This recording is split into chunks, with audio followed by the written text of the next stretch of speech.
In the previous video, we have discussed the 5 spectral series of hydrogen atom spectrum.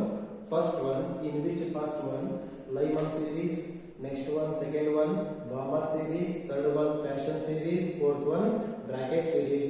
Finally, fifth one is P-Fund series.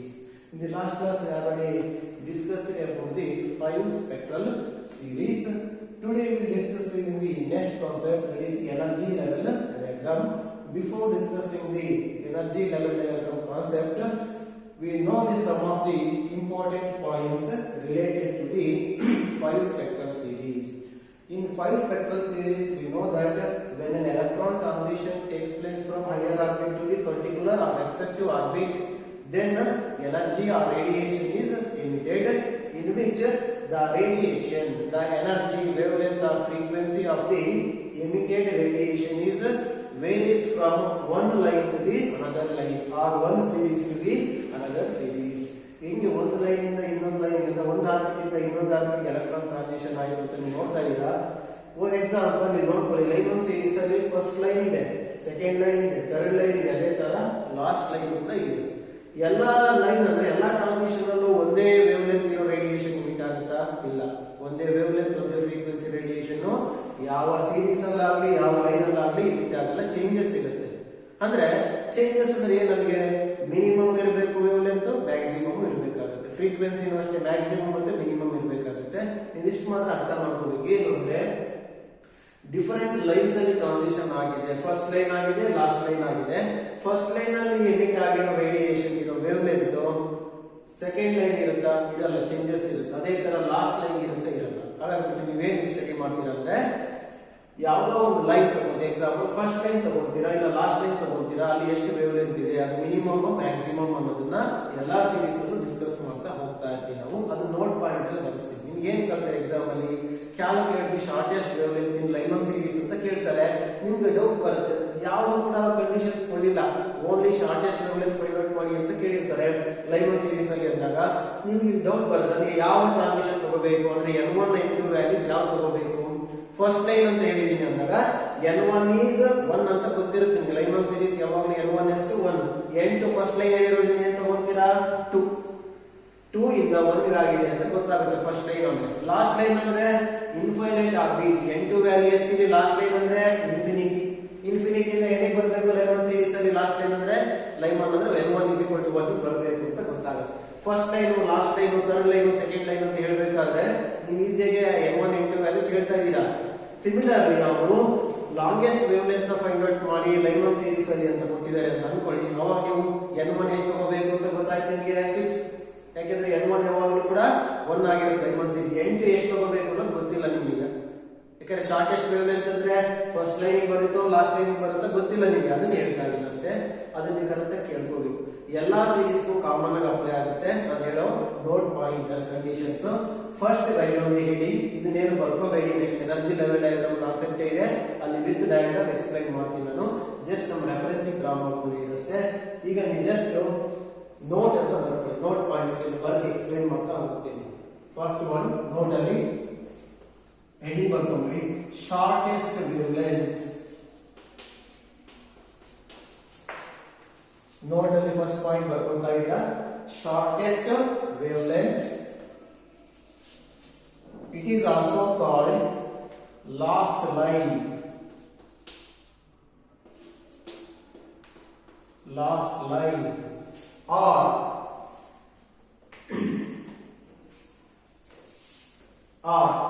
last line ಗೆ ನೀವು series limit ಅಂತ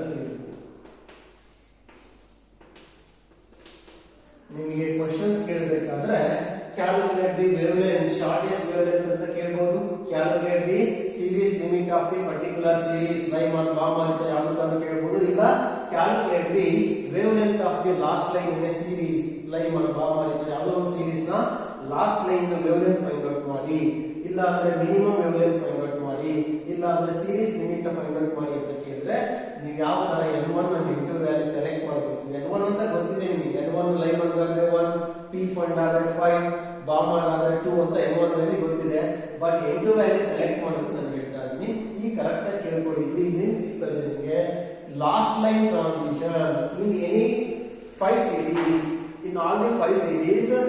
last line is obtained only during the transition of electron from infinite orbit to the particular orbit. Infinite orbit ಇಂದ ನಾವು ತಗೊಂಡಿರೋ series ಯಾವ್ದಿರುತ್ತೋ ಆ infinite orbit ಇಂದ ಆ ಒಂದು ಪರ್ಟಿಕ್ಯುಲರ್ ಆರ್ಬಿಟ್ ಬಂದಾಗ ನಾವು ಲಾಸ್ಟ್ ಲೈನ್ ಅಂತ ತಗೊಂಡ್ವಿ. Example for Lyman series here last line ತಗೊಂಡಿದ್ದೀನಿ ನಾನು. ಎಲ್ಲಿಂದ ತಗೊಂಡಿದ್ದೀನಿ? ಇನ್ಫಿನಿಟಿ ಇಂದ n is equal to 1 ಗೆ ಬಂದ್ರೆ ಲೈಮನ್ ಸೀರೀಸ್ ಅಲ್ಲಿ ಅದು ಲಾಸ್ಟ್ ಲೈನ್. ಸಿಮಿಲರ್ಲಿ ಕಂಪೇರ್ ಇನ್ನೊಂದು ಮಾಡ್ತಾ ಇದೀನಿ. ಪಿ ಫಂಡ್ ಫಿಫ್ತ್ ಸೀರೀಸ್ ಇದೆಲ್ಲ ಪಿ ಫಂಡ್ ಸೀರೀಸ್ ಅಂತ ಅದನ್ನು ನೋಡ್ಕೊಳ್ಳಿ. ಇನ್ಫಿನಿಟಿ ಇಂದ ಎಲ್ಲಿಗೆ ಬಂದಿದೆ? 5 ಬಂದಿದೆ. 5 ಬರಲೇಬೇಕು, ಬಂದಿದೆ. ಅಲ್ಲಿ ಎಲ್ಲಿಂದ ಬರಬೇಕು? n2 ವ್ಯಾಲ್ಯೂ ಎಷ್ಟು ತಗೊಳ್ತಾ ಇದೆ ನೋಡ್ಕೊಳ್ಳಿ. ಲಾಸ್ಟ್ ಲೈನ್ ಅಂದ್ರೆ n2 is equal to infinity. Infinity ಇಂದ 1 ಗೆ ಬಂದಿದೆ. ಇಲ್ಲೂ ಕೂಡ ಲಾಸ್ಟ್ ಲೈನ್ ಅಂದ್ರೆ ಏನಾಗಿದೆ? ಇನ್ಫಿನಿಟಿ ಇಂದ 5 ಬಂದಿದೆ. ಅದೇ ಬಾಮರ್ ಸೀರೀಸ್ ಅಂದ್ರೆ ಇನ್ಫಿನಿಟಿ ಇಂದ 2 ಬರ್ತಾ ಇತ್ತು ಲಾಸ್ಟ್ ಲೈನ್. ಅಲ್ಲಿಗೆ ನಿಮಗೆ ಕ್ಲಿಯರ್ ಆಗಿ ಗೊತ್ತಾಗ್ತದೆ ಲಾಸ್ಟ್ ಲೈನ್ ಟ್ರಾನ್ಸಿಷನ್ ಆಗೋದು ಎಲ್ಲಿಂದ? ಇನ್ಫೈನೈಟ್ ಆರ್ಬಿಟ್ ಇಂದ ಎಲ್ಲಿಗೆ ಅನ್ನೋದು depending on the series. Lyman ಅಂದ್ರೆ 1 ಗೆ ಬರಬೇಕು, ಬಾಮರ್ ಅಂದ್ರೆ 2 ಬರಬೇಕು, ಪಿ ಫಂಡ್ ಸೀರೀಸ್ ಅಂದ್ರೆ 5th ಆರ್ಬಿಟ್ ಬರಬೇಕು ಅಂತ ಗೊತ್ತಿದೆ. ಲಾಸ್ಟ್ ಕ್ಲಾಸ್ ಅಲ್ಲಿ ಹೇಳಿದೀನಿ ಅದನ್ನ. ಇಷ್ಟು ನಿಮಗೆ ಕ್ಲಿಯರ್ ಆಗಬೇಕು. ಲಾಸ್ಟ್ ಲೈನ್ ಅಂದ್ರೆ ಎಲ್ಲಿಂದ ಟ್ರಾನ್ಸಿಷನ್ ಆಗಬೇಕು? n2 is equal to infinity ಇಂದ ಟ್ರಾನ್ಸಿಷನ್ ಆಗಬೇಕು. ಎಲ್ಲಿಗೆ ಆಗಬೇಕು ಅಂದ್ರೆ ಸೀರೀಸ್ ಕೊಡ್ತಿರೋದು. ಲೈಮನ್ ಸೀರೀಸ್ ಅಂದ್ರೆ 1 ಗೆ ಬರಬೇಕು, ಪಿ ಫಂಡ್ ಸೀರೀಸ್ ಅಂದ್ರೆ 5 ಬರಬೇಕು ಅಂತ ಗೊತ್ತಿರೋದು ನಿಮಗೆ. ಕ್ಲಿಯರ್. ಲಾಸ್ಟ್ ಲೈನ್ ಟ್ರಾನ್ಸಿಷನ್ ಆಯ್ತು. ಎಲ್ಲಾ ಸೀರೀಸ್ ಅಲ್ಲೂ 5 ಸೀರೀಸ್ ಅಲ್ಲೂ ಲಾಸ್ಟ್ ಲೈನ್ ಇದ್ದೇ ಇರುತ್ತೆ. ಲಾಸ್ಟ್ ಲೈನ್ ಟ್ರಾನ್ಸಿಷನ್ ಆದ್ರೆ ನಮಗೆ ಎಮಿಟ್ ಆಗೋ ಸ್ಪೆಕ್ಟ್ರಲ್ ಲೈನ್ ವೇವ್ ಲೆಂತ್ ಏನಾಗಿರುತ್ತೆ? ಶಾರ್ಟೆಸ್ಟ್ ಮಿನಿಮಮ್ ಆಗಿರುತ್ತೆ. ವೇವ್ ಲೆಂತ್ ಮಿನಿಮಮ್ ಅಂದ್ರೆ ಫ್ರೀಕ್ವೆನ್ಸಿ ಏನಾಗಿರುತ್ತೆ? ಹೈ ಆಗಿರುತ್ತೆ, ಅಂದ್ರೆ ಮ್ಯಾಕ್ಸಿಮಮ್ ಇರುತ್ತೆ. ಅದನ್ನು ಅರ್ಥ ಮಾಡ್ಕೊಳ್ಳಿ. ಶಾರ್ಟೆಸ್ಟ್ ವೇವ್ ಲೆಂತ್ ಅಂತ ಕೊಡಬಹುದು ನಿಮಗೆ, ಹೈಯೆಸ್ಟ್ ಫ್ರೀಕ್ವೆನ್ಸಿ ಅಂತ ಕೊಡಬಹುದು. ಎರಡಕ್ಕೂ ನೀವು ಇದೇ ಕಂಡೀಷನ್ ಸೆಲೆಕ್ಟ್ ಮಾಡಿ. ಗೊತ್ತಿದೆ ನಿಮಗೆ ರೆಸಿಪ್ರೋಕಲ್ ವೇವ್ ಲೆಂತ್ ಮತ್ತೆ ಫ್ರೀಕ್ವೆನ್ಸಿ ರೆಸಿಪ್ರೋಕಲ್ ಅಂತ. ಲಾಸ್ಟ್ ಲೈನ್ ಟ್ರಾನ್ಸಿಷನ್ ಅಂದ್ರೆ ಒಂದೇ ಶಾರ್ಟೆಸ್ಟ್ ವೇವ್ ಲೆಂತ್ ಇರೋ ಸ್ಪೆಕ್ಟ್ರಲ್ ಲೈನ್ ಫೈಂಡ್ ಔಟ್ ಮಾಡಿದ್ರು ಒಂದೇ. Similarly series limit. ಏನ್ ಸೀರೀಸ್ ಲಿಮಿಟ್ ಅಂದ್ರೆ ನೋಡ್ಕೊಳ್ಳಿ, ಇನ್ಫಿನಿಟಿ ಇಂದ ಎಲೆಕ್ಟ್ರಾನ್ ಬಂದಿದೆ ನೋಡಿ. ಎರಡನೇ ಆರ್ಬಿಟ್ ಇಂದ ಬಂದಿದೆ, ಸೆಕೆಂಡ್ ಆರ್ಬಿಟ್ ಇಂದ ಬಂದಿದೆ, ಥರ್ಡ್ ಇಂದ ಬಂದಿದೆ, ಫೋರ್ತ್ ಇಂದ ಬಂದಿದೆ, ಫೈನಲಿ ಇನ್ಫಿನಿಟಿ ಇಂದ ಬಂದಿದೆ. ಇದಕ್ಕಿಂತ ಇನ್ನು ಏನಾದ್ರು ಎಲೆಕ್ಟ್ರಾನ್ ಡೈರೆಕ್ಟ್ ಆರ್ಬಿಟ್ ಇಂದ ಬರೋ ಚಾನ್ಸಸ್ ಇದೆ? ಇಲ್ಲ. ಅದಕ್ಕೆ ಲಿಮಿಟ್ ಅಂತ ಹೇಳ್ತಾರೆ. ಆ ಒಂದು ಪರ್ಟಿಕ್ಯುಲರ್ ಸೀರೀಸ್ಗೆ ಲಿಮಿಟ್ ಏನು ಅಂದ್ರೆ ಲಾಸ್ಟ್ ಲೈನ್ ಲಿಮಿಟ್. ಅದಕ್ಕೆ ಆ ಹೆಸರು ಕೊಟ್ಟಿರೋದು. ಕ್ಲಿಯರ್ ಆಯ್ತಲ್ವಾ? Series limit, shortest wave length and last line condition ಏನು ಅಂದ್ರೆ ಎಲೆಕ್ಟ್ರಾನ್ ಎಲ್ಲಿಂದ ಟ್ರಾನ್ಸಿಷನ್ ಆಗಬೇಕು ಅಂದ್ರೆ ಎಲ್ಲಿಂದ ಆಗಬೇಕು? ಇನ್ಫಿನಿಟಿ ಇಂದ ಆಗಬೇಕು ಅನ್ನೋದು ಅರ್ಥ ಆದ್ರೆ ಸಾಕು. ಆ ತರ ಇನ್ಫಿನಿಟಿ ಇಂದ ನಮಗೆ ಎಲೆಕ್ಟ್ರಾನ್ ಟ್ರಾನ್ಸಿಷನ್ ಆಯ್ತು ಅಂದ್ರೆ ಯಾವ್ದಾದ್ರು ಸೀರೀಸ್ ಆಗಿರಲಿ. ಎಕ್ಸಾಂಪಲ್ ಲೈಮನ್ ಸೀರೀಸ್ ಆಗಲಿ ನೋಡಿ, ಇನ್ಫಿನಿಟಿ ಇಂದಲೇ ಆಗಿದೆ last line. P fund series ನೋಡಿ, ಇನ್ಫಿನಿಟಿ ಇಂದ ಆಗಿದೆ. ಯಾವ ರಿಮೈನಿಂಗ್ 3 ಸೀರೀಸ್ ಇದೆ ಅಲ್ವಾ, ಎಲ್ಲಾ ಸೀರೀಸ್ ಅಲ್ಲೂ ಇನ್ಫಿನಿಟಿ ಇಂದಲೇ. ಅದೇ n2 ವ್ಯಾಲ್ಯೂ ಎಷ್ಟಾಗಿರಬೇಕು? ಇನ್ಫಿನಿಟಿ. ಅಲ್ಲಿಂದ ಟ್ರಾನ್ಸಿಷನ್ ಆದ್ರೆ ನಮಗೆ ಬರೋ ವೇವ್ ಲೆಂತ್ ಏನಾಗಿರುತ್ತೆ? ಮಿನಿಮಮ್ ವೇವ್ ಲೆಂತ್ ಆಗಿರುತ್ತೆ. ಬರೋ spectral line wave length minimum ಆಗಿರುತ್ತೆ. ಅದನ್ನೇ ಸೀರೀಸ್ ಲಿಮಿಟ್ ಅಂತಲೂ ಕೇಳ್ತಾರೆ. ನಿಮ್ಗೆ ಪ್ರಾಬ್ಲಮ್ಸ್ ಮಾಡಿಸ್ಬೇಕಾದ್ರೆ ಒಂದು ಕ್ಲಿಯರ್ ಪಿಕ್ಚರ್ಸ್ ಇರಬೇಕು. ಯಾವ ವ್ಯಾಲ್ಯೂಸ್ ತಗೋಬೇಕು ನಾವು n2 ಅನ್ನೋದು ಗೊತ್ತಾಗುತ್ತೆ. ಕ್ಲಿಯರ್ ಆಯ್ತಲ್ವಾ? ಅಲ್ಲಿ ಏನ್ ಗೊತ್ತಾಗ್ತಾ ಇದೆ? The shortest wavelength of the spectral line is emitted when the transition of electron takes place from ನೀವು ಎಲ್ಲಿಂದ ಟೇಕ್ ಪ್ಲೇಸ್ ಆಗಿದೆ? ಲಾಸ್ಟ್ ಲೈನ್ ಕಂಡೀಷನ್ ಏನು? from electron transition takes place from infinity to the respective series. Example Lyman series ಅಂದ್ರೆ infinity ಇಂದ 1 ಗೆ ಬಂದಿದೆ, P fund series ಅಂದ್ರೆ infinity ಇಂದ 5th ಆರ್ಬಿಟ್ ಬಂದಿದೆ. ಅದೇ ತರ ಬಾಮರ್ ಸೀರೀಸ್ ಅಂದ್ರೆ ಇನ್ಫಿನಿಟಿ ಇಂದ 2nd ಆರ್ಬಿಟ್ ಬರಬೇಕಾಗಿತ್ತು. ಅದನ್ನ ಡಯಾಗ್ರಾಮ್ ಅಲ್ಲಿ ರೆಪ್ರೆಸೆಂಟ್ ಮಾಡಕ್ಕೆ ಆಗಲ್ಲ ಇರೋ ಸ್ಪೇಸ್ ಅಲ್ಲಿ. ನೀವು ಕಂಪೇರ್ ಮಾಡಿದ್ರೆ ಅರ್ಥ ಮಾಡ್ಕೊಳ್ಳಿ. ಎಲ್ಲಾ ಸೀರೀಸ್ ಅಲ್ಲೂ ಕಾಮನ್ ಆಗಿರುತ್ತೆ. ಎಕ್ಸಾಂಪಲ್ ಕೊಡ್ತೀನಿ ನೋಡಿ. ಫಾರ್ ಬಾಮರ್ ಸೀರೀಸ್ ಲಿಮಿಟ್, ನಾನು ಬಾಮರ್ ಸೀರೀಸ್ ಗೆ ಸೀರೀಸ್ ಲಿಮಿಟ್ ಬರೀತಾ ಇದ್ದೀನಿ. ಇಲ್ಲ, the Balmer series limit is obtained. First ನೋಡ್ಬೇಕು, ಅರ್ಥ ಮಾಡ್ಕೋಬೇಕು. ಬಾಮರ್ ಸೀರೀಸ್ ಲಿಮಿಟ್ ನ ಫೈಂಡ್ ಔಟ್ ಮಾಡಕ್ ಕೊಟ್ಟಿದ್ದಾರೆ. ಅವಾಗ n1 values and n2 values ತಗೋಬೇಕು ಅಂದ್ರೆ n1 is how much? Balmer series ಯಾವಾಗ n1 ಎಷ್ಟಾಗಿರುತ್ತೆ? ಸೆಕೆಂಡ್ ಸೀರೀಸ್ ಅನ್ನು ಬಾಮರ್ ಸೀರೀಸ್ ಅಲ್ಲಿ n1 is 2 and n2 is ಎಷ್ಟಿರಬೇಕು? n2 ಇನ್ಫಿನಿಟಿ ಇದೆ.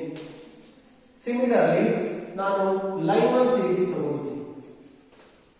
ಲೈಮನ್ ಸೀರೀಸ್ ಲಿಮಿಟ್ ಗೆ what is the n1 value? n1 ಗೊತ್ತಿದೆ 1. what is the n2 value? Infinity. ನೋಡ್ಕೊಳ್ಳಿ, ಯಾವ series ಆದ್ರೂ ತಗೊಳ್ಳಿ, ಸೀರೀಸ್ ಲಿಮಿಟ್ ವ್ಯಾಲ್ಯೂ ಸಿಗಬೇಕು ನಿಮಗೆ ಅಂದ್ರೆ ಮಿನಿಮಮ್ ಆ ಶಾರ್ಟೆಸ್ಟ್ ವ್ಯಾಲ್ಯೂ ಸಿಗಬೇಕು ಅಂದ್ರೆ ಲಾಸ್ಟ್ ಲೈನ್ ಕಂಡೀಷನ್ ತಗೋಬೇಕು. ಲಾಸ್ಟ್ ಲೈನ್ ಅಂದ್ರೆ n2 ವ್ಯಾಲ್ಯೂ ಯಾವಾಗ ಎಷ್ಟಿರುತ್ತೆ? ಇನ್ಫಿನಿಟಿ. ಎಲ್ಲಿ ಬರಬೇಕು? ಲೈಮನ್ ಸೀರೀಸ್ ಅಂದ್ರೆ 1 ಬರಬೇಕು, ಬಾಮರ್ ಸೀರೀಸ್ ಅಂದ್ರೆ 2 ಬರಬೇಕು, P1 ಸೀರೀಸ್ ಅಂದ್ರೆ ಫಿಫ್ತ್ ಆರ್ಬಿಟ್ ಗೆ ಎಲೆಕ್ಟ್ರಾನ್ ಟ್ರಾನ್ಸಿಷನ್ ಆಗಿರಬೇಕು. ಇಷ್ಟು ಗೊತ್ತಾದ್ರೆ ಸಾಕು. ಅಂದ್ರೆ ಎಲ್ಲಾ 5 ಸೀರೀಸ್ ಇದೇ ತರ ಬರೀತೀರಾ. ಏನ್ ಬರೀತೀರಾ? n2 value fix last line ಗೆ ಎಷ್ಟು? Infinity. n1 value changes with respect to the series. ಯಾವ ಸೀರೀಸ್ ಕೊಡ್ತಾರೆ ಅದ್ರ ಮೇಲೆ n1 ಚೇಂಜಸ್ ಆಗುತ್ತೆ. ಫಾರ್ ಎಕ್ಸಾಂಪಲ್ ಇಲ್ಲಿದೆ ನೋಡ್ಕೊಳ್ಳಿ, ಬಾಮರ್ ಸೀರೀಸ್ n1 ಎಷ್ಟು? 2, ಲೈಮನ್ ಗೆ ಎಷ್ಟು? 1, P1 ಸೀರೀಸ್ ಎಷ್ಟು? 5. ಅದು ಗೊತ್ತಿರೋದೇ ನಿಮಗೆ, ಅದು ರಿಪೀಟ್ ಮಾಡಿ.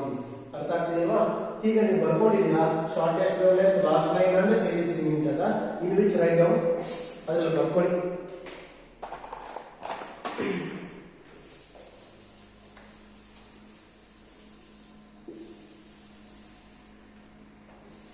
Right down. The shortest wavelength,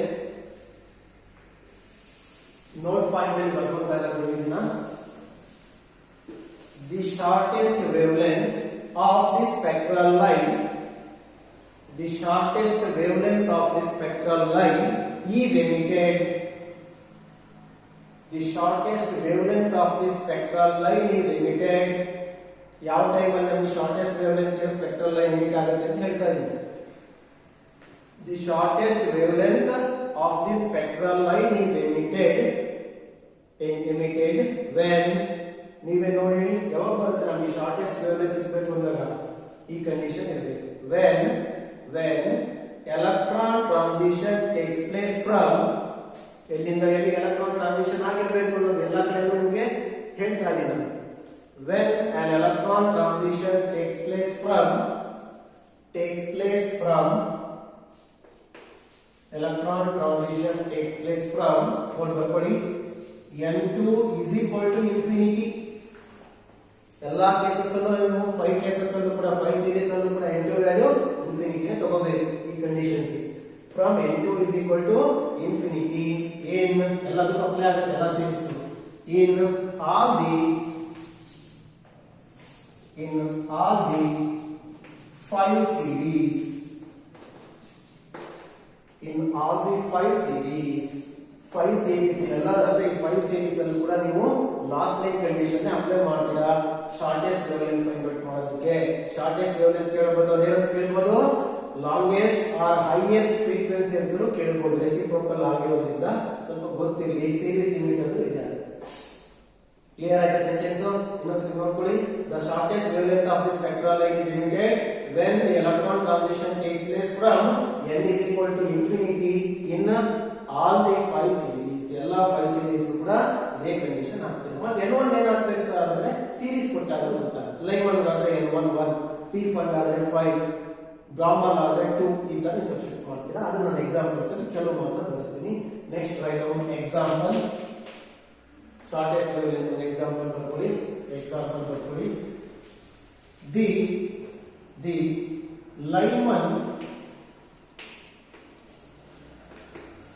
The Lyman series limit is obtained. The Lyman series limit is obtained. Lyman series limit ಸಿಗಬೇಕಾದ್ರೆ ನೀವೇನಾಗಬೇಕು? obtained for n1 is ಎಷ್ಟಿರುತ್ತೆ ಯಾವಾಗಲೂ ಲೈಮನ್ ಅಂದ್ರೆ n1 1 n2 is ಅರೆ ಹೇಳ್ತೀರಾ n2 ವ್ಯಾಲ್ಯೂ ಎಷ್ಟು ತಗೋಬೇಕು ನಾವು? n2 ಯಾವಾಗಲೂ infinity. ಯಾಕಂದ್ರೆ ತಗೊಂತಾ ಇರೋದು ಸೀರೀಸ್ ಲಿಮಿಟ್ ಅಂದ್ರೆ ಲಾಸ್ಟ್ ಲೈನ್ ಅಂದ್ರೆ ಶಾರ್ಟೆಸ್ಟ್ ವೇವ್ಲೆಂತ್ ಇನ್ಫಿನಿಟಿ. ಇನ್ನೊಂದು ಎಕ್ಸಾಂಪಲ್ ಬರ್ತೀನಿ. ಇದು ಫಸ್ಟ್ ಎಕ್ಸಾಂಪಲ್ ಅನ್ಕೊಳ್ಳಿ. Next one the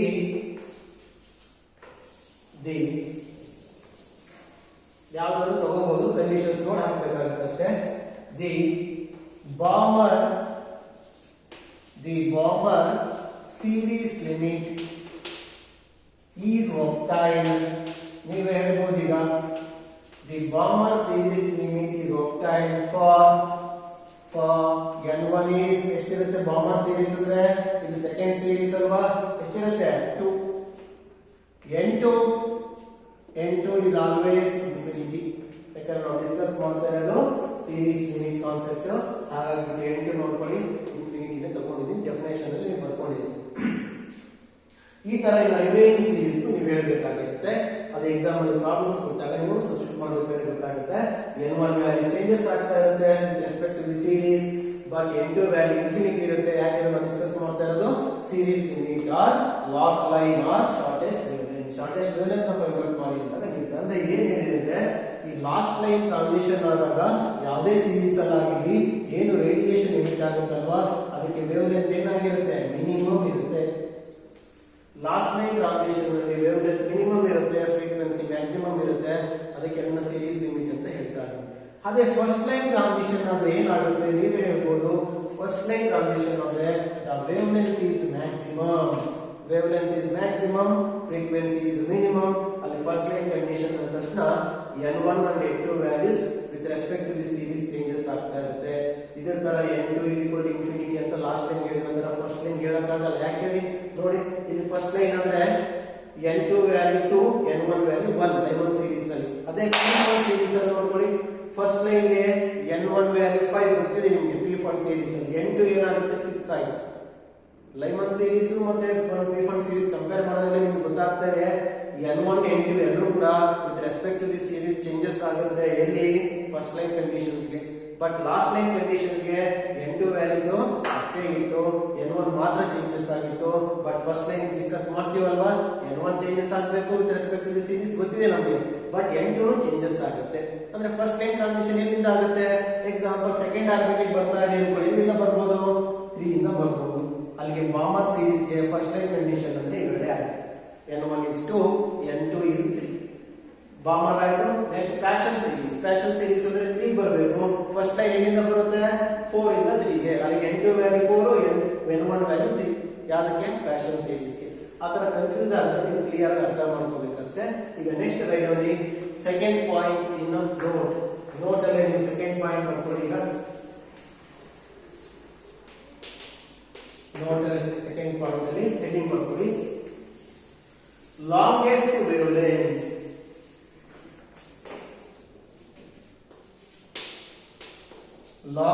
wavelength are first line ಯಾವ ಟ್ರಾನ್ಸಿಷನ್ ಆದಾಗ ನಮಗೆ ವೇವ್ಲೆಂತ್ ಮ್ಯಾಕ್ಸಿಮಮ್ ಇರುತ್ತೆ ಆ ಸ್ಪೆಕ್ಟ್ರಲ್ ಲೈನ್ ಅಂತ ನೀವು ಫೈಂಡ್ ಔಟ್ ಮಾಡಬೇಕು ಅಂದ್ರೆ ಫಸ್ಟ್ ಲೈನ್ ಅಲ್ಲೇ ನೋಡಬೇಕಾಗಿರುತ್ತೆ ಎಕ್ಸಾಂಪಲ್ ನೋಡ್ಕೊಳ್ಳಿ ಫಸ್ಟ್ ಲೈನ್ ಅಂತ ಇಲ್ಲಿ ರೆಪ್ರೆಸೆಂಟ್ ಮಾಡಿದ್ದೀನಿ ಲೈಮನ್ ಸೀರೀಸ್ ಗೆ ಅದೇ ತರ ಫಸ್ಟ್ ಲೈನ್ ರೆಪ್ರೆಸೆಂಟ್ ಮಾಡಿದ್ದೀನಿ p1 ಸೀರೀಸ್ ಗೆ ಅಲ್ಲಿ n1 ವ್ಯಾಲ್ಯೂ ಎಷ್ಟು ಲೈಮನ್ ಸೀರೀಸ್ ಗೆ 1 ಫಸ್ಟ್ ಲೈನ್ ಆದ್ರೆ n2 ವ್ಯಾಲ್ಯೂ ಎಷ್ಟು 2 ಇಲ್ಲಿ p1 ಸೀರೀಸ್ ಗೆ n1 ಎಷ್ಟು 5 ಅದೇ ಫಸ್ಟ್ ಲೈನ್ ತಗೋಬೇಕು ಅಂದಾಗ n2 ವ್ಯಾಲ್ಯೂ ಎಷ್ಟು 6 n2 6 n1 5 ಈ ತರ with respect to the series changes ಆಗುತ್ತೆ ಅಲ್ಲಿ ಒಂದು ಕ್ಲಿಯರ್ ಆಯ್ತು ನಿಮಗೆ ಲಾಂಗೆಸ್ಟ್ ವೇವ್ಲೆಂತ್ ಇರಬೇಕು ಅಂದ್ರೆ ಯಾವ ಟ್ರಾನ್ಸಿಷನ್ ಆಗಿರಬೇಕು ಫಸ್ಟ್ ಲೈನ್ ಟ್ರಾನ್ಸಿಷನ್ ಆಗಿರಬೇಕು ಎಲ್ಲಾ ಸೀರೀಸ್ ಅಲ್ಲೂ ಅಷ್ಟೇ ಎಲ್ಲಾ ಸೀರೀಸ್ ಅಲ್ಲೂ ಫಸ್ಟ್ ಲೈನ್ ಟ್ರಾನ್ಸಿಷನ್ ಆದ್ರೆ ವೇವ್ಲೆಂತ್ ಏನಾಗಿರುತ್ತೆ ಇನ್ನೊಂದು ರೀಕಾಲ್ ಮಾಡ್ಕೊಳ್ಳಿ ಫಸ್ಟ್ ಲೈನ್ ಟ್ರಾನ್ಸಿಷನ್ ಅಲ್ಲಿ ವೇವ್ಲೆಂತ್ ಏನಾಗಿರುತ್ತೆ ಮ್ಯಾಕ್ಸಿಮಮ್ ಇರುತ್ತೆ ಆ ಸ್ಪೆಕ್ಟ್ರಲ್ ಲೈನ್ ಅದೇ ಲಾಸ್ಟ್ ಲೈನ್ ಅಲ್ಲಿ ನೋಡಿದ್ರೆ ಮಿನಿಮಮ್ ಇರುತ್ತೆ ಕರೆಕ್ಟ್ ಆಗಿ ನೋಡ್ಕೊಳ್ಳಿ ಅರ್ಥ ಆಗ್ತಿಲ್ವಾ ಈಗ ನೀವು ಬರ್ಕೊಳ್ಳಿ ಫಸ್ಟ್ ಲೈನ್ ಟ್ರಾನ್ಸಿಷನ್ ಇದ್ದಾಗ ಏನಾಗುತ್ತೆ ಅಂತ ಹೇಳ್ತಾ ಇದ್ದೀನಿ ಬರ್ಕೊಳ್ಳಿ ದ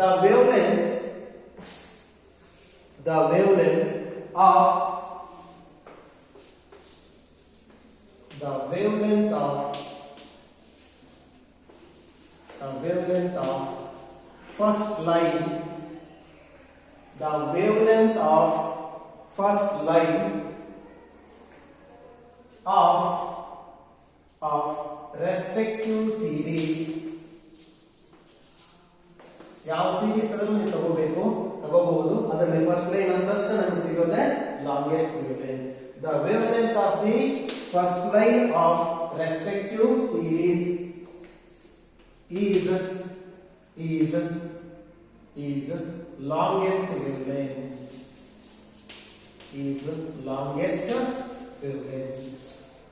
ನಿಮಗೆ ಲಾಂಗೆಸ್ಟ್ ವೇವ್ಲೆಂತ್ ಕ್ಯಾಲ್ಕುಲೇಟ್ ಮಾಡಿ ಯಾವ್ದಾದ್ರು ಒಂದು ಸೀರೀಸ್ ಅಲ್ಲಿ ಅಂದ್ರೆ ನೀವು ಫಸ್ಟ್ ಲೈನ್ ಕಂಡೀಷನ್ಸ್ ಅಪ್ಲೈ ಮಾಡಬೇಕಾಗುತ್ತೆ ಎಲ್ಲಾ ಸೀರೀಸ್ ಕಾಮನ್ ಆಗಿ ಗೊತ್ತಿರೋದೇ ನಿಮಗೆ ಡೈಮಂಡ್ series Balmer series Paschen series ಈ ತರ ಫಸ್ಟ್ ಲೈನ್ ತಗೊಂಡ್ರೆ ನಮಗೆ ಲಾಂಗೆಸ್ಟ್ ವೇವ್ಲೆಂತ್ ಸಿಗುತ್ತೆ ಇದನ್ನು ರೆಪ್ರೆಸೆಂಟ್ ಮಾಡಿ ತೋರಿಸ್ತಾ ಇದ್ದೀನಿ ಅರ್ಥ ಆಗ್ತಿಲ್ವಾ ಈಗ ಒಂದು 2 ಅಥವಾ 3ಕ್ಕೆ ನಾವು ಎಕ್ಸಾಂಪಲ್ ಬರ್ಕೊಂಡಾಗ ಕ್ಲಿಯರ್ ಆಯ್ತಲ್ಲ wavelength of the first line ಏನಾಗಿರುತ್ತೆ ಲಾಂಗೆಸ್ಟ್ ಇರುತ್ತೆ wavelength of the last line ಏನಾಗಿರುತ್ತೆ ಶಾರ್ಟೆಸ್ಟ್ ಇರುತ್ತೆ ಇಷ್ಟು ಅರ್ಥ ಆಗ್ಬಿಟ್ರೆ ಸಾಕು ನಿಮಗೆ. ಕ್ಲಿಯರ್ ಆಯ್ತಲ್ವಾ? Example the shortest wavelength the longest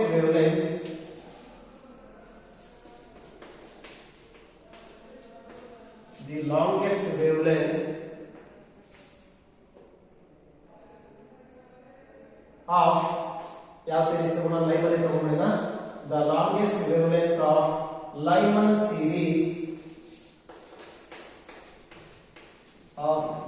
series is obtained. ನಾನು ಲಾಂಗೆಸ್ಟ್ ವೇವ್ಲೆಂತ್ ಫೈಂಡ್ ಔಟ್ ಮಾಡ್ತಾ ಇದ್ದೀನಿ ಯಾವ ಸೀರೀಸ್ ಇಂದ ಅಂದ್ರೆ Lyman series is obtained for n1.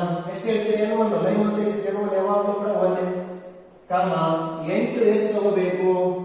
ನನಗೆ ಬೇಕಾಗಿರೋದು ಲಾಂಗೆಸ್ಟ್ ವೇವ್ಲೆಂತ್. ಯಾವ ಲೈನ್ ತಗೋಬೇಕು? First line. ಅಲ್ಲಿ ಫಸ್ಟ್ ಲೈನ್ ಇದೆ ನೋಡಿ n1 1 ಅಂತ ಗೊತ್ತಿದೆ. n2 ಎಷ್ಟು ತಗೋಬೇಕಂದ್ರೆ ಲೈಮನ್ ಸೀರೀಸ್ ಆದ್ರೆ n2. ಕ್ಲಿಯರ್ ಆಯ್ತಲ್ವಾ? ಈ ತರ ಬೇರೆ ಬೇರೆ ಸೀರೀಸ್ ನೀವು ತಗೋಬಹುದು. ಇನ್ನೊಂದು ಬರ್ಕೊಳ್ಳಿ, ಯಾಕಂದ್ರೆ ನಿಮ್ಗೆ ಕನ್ಫ್ಯೂಸ್ ಆಗಬಾರ್ದ್ರೆ ಮಿನಿಮಮ್ 2 ಇರಬೇಕು ನಿಮ್ಮ ಕಡೆ ಕಂಪ್ಯಾರಿಸನ್. ಸಿಮಿಲರ್ಲಿ ಇಷ್ಟ ಆಯ್ತಲ್ವಾ? ಎಕ್ಸಾಂಪಲ್ ನಂಬರ್ 1 ಕಂಪ್ಲೀಟ್ ಆಗಿದೆ. ಲೈಮನ್ ಸೀರೀಸ್ ಎಕ್ಸಾಂಪಲ್ ಕೊಟ್ಟಿದ್ದೀನಿ. ಸಿಮಿಲರ್ಲಿ ಸೆಕೆಂಡ್ ಎಕ್ಸಾಂಪಲ್ ಬರ್ಕೊಳ್ಳಿ.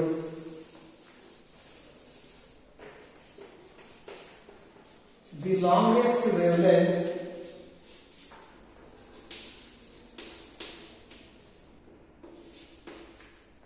ಬೇಗ ಬರ್ಕೋಬೇಕು.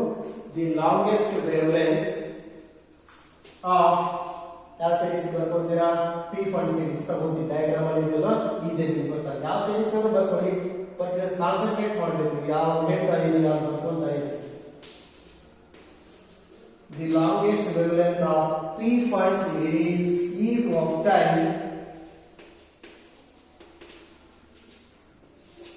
obtained for ಕಂಡೀಷನ್ಸ್ ಹೇಳ್ತೀರಾ? n1 ಎಷ್ಟು ತಗೋಬೇಕು? ಪಿ ಫಂಡ್ ಸೀರೀಸ್ ಅಂದ್ರೆ 5 ಕಮ n2 ಎಷ್ಟು ತಗೋಬೇಕಾಗುತ್ತೆ? ಪಿ ಫಂಡ್ ಸೀರೀಸ್ ಅಲ್ಲಿ ಫಸ್ಟ್ ಲೈನ್ ಅಲ್ಲೇ ಇದೆ ನೋಡ್ಕೊಳ್ಳಿ. ಆ ಫಸ್ಟ್ ಲೈನ್ ಏನಿದೆ? n2 ವ್ಯಾಲ್ಯೂ ಎಲ್ಲಿಂದ ಬಂದಿದೆ? ಎಲೆಕ್ಟ್ರಾನ್ 6 ಆಗುತ್ತೆ. n2 6 ಅಲ್ಲಿಗೆ ಲೈನ್ ಮಾಡು. ಮತ್ತೆ ಪಿ ಫಂಡ್ ಮಾತ್ರ ಹೇಳಿದ್ದೀನಿ ನಾನು. ಬೇರೆ ಬೇರೆ ಸೀರೀಸ್ಗೂ ಕೇಳ್ತಾರೆ shortest wavelength longest wavelength conditions ತಗೋಬೇಕಾಗುತ್ತೆ ನೀವು. ಅವಾಗ ನೀವು ಥಿಂಕ್ ಮಾಡಬೇಕು n2 ಎಷ್ಟು ತಗೋಬೇಕು? ಲಾಸ್ಟ್ ಲೈನ್ ಆದ್ರೆ n2 fix infinity. Last line ಏನೇನು ಕರಿತೀವಿ? ಲಾಸ್ಟ್ ಲೈನ್ ಗೆ ನಾವು ಶಾರ್ಟೆಸ್ಟ್ ವೇವ್ಲೆಂತ್ ಅಂತ ಕರಿತೀವಿ, ಜೊತೆಗೆ ಸೀರೀಸ್ ಲಿಮಿಟ್ ಅಂತ ಕರಿತೀವಿ. ಫಸ್ಟ್ ಲೈನ್ ಇನ್ನೊಂದೇನು? Maximum wavelength or longest wavelength ಅಂತ ಕರಿತೀವಿ. ಈ ತರ ಕಂಡೀಷನ್ಸ್ ತಗೊಂಡು ನೀವು ಮಾಡ್ಕೋಬೇಕು. ನೋಡ್ಕೊಳ್ಳಿ, n1 ವ್ಯಾಲ್ಯೂ ಎಷ್ಟೆಷ್ಟು ಇರುತ್ತೆ ಯಾವ ಸೀರೀಸ್ ಅಂತ ನಿಮ್ಗೆ ಗೊತ್ತಿರುತ್ತೆ. n2 ಅದಕ್ಕಿಂತ ಗ್ರೇಟರ್ ದೆನ್ 1 ತಗೊಂಡ್ರೆ ಮುಗಿದು. ಯಾಕೆ ಅಂತ ಗೊತ್ತಿದೆ. ಫಸ್ಟ್ ಲೈನ್ ಆಗಬೇಕು ಅಂದ್ರೆ ಅದರ ಮೇಲಿರೋ ಆರ್ಬಿಟ್ ಇಂದ ಟ್ರಾನ್ಸಿಷನ್ ಆಗಿರಬೇಕು. ಅಲ್ಲಿಗೆ 2 ಪಾಯಿಂಟ್ ಬರ್ಕೊಳ್ಳಿ ನೋಟ್ ಅಲ್ಲಿ. ಯಾವ್ಯಾವುದು? Shortest wavelength conditions and longest wavelength conditions. ಇಲ್ಲಿಗೆ 2 ಪಾಯಿಂಟ್ಸ್ ಕಂಪ್ಲೀಟ್ ಆಗಿದೆ. ಥರ್ಡ್ ಇಂಪಾರ್ಟೆಂಟ್ ಪಾಯಿಂಟ್ ಎಲ್ಸಿಟಿ ಪರ್ಪಸ್ ಬೇಕಾಗಿರೋದು ನೋಟ್ ಅಲ್ಲೇ ಬರ್ಕೊಳ್ಳಿ ನೀವು. ಆಗಿದೆಯಲ್ವಾ? ನೆಕ್ಸ್ಟ್ ನೋಟ್ ಅಲ್ಲೇ ಥರ್ಡ್ ಪಾಯಿಂಟ್ ಬರ್ಕೊಳ್ಳಿ. ಥರ್ಡ್ ಪಾಯಿಂಟ್ ನೋಟ್ ಅಲ್ಲಿ ಬರ್ಕೊಳ್ಳಿ. when an electron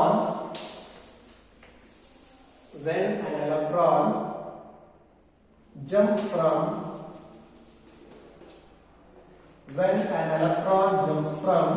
concept explain ಮಾಡ್ತೀನಿ ನಾನು. ಬರ್ಕೊಳ್ಳಿ first. when an electron jumps from nth orbit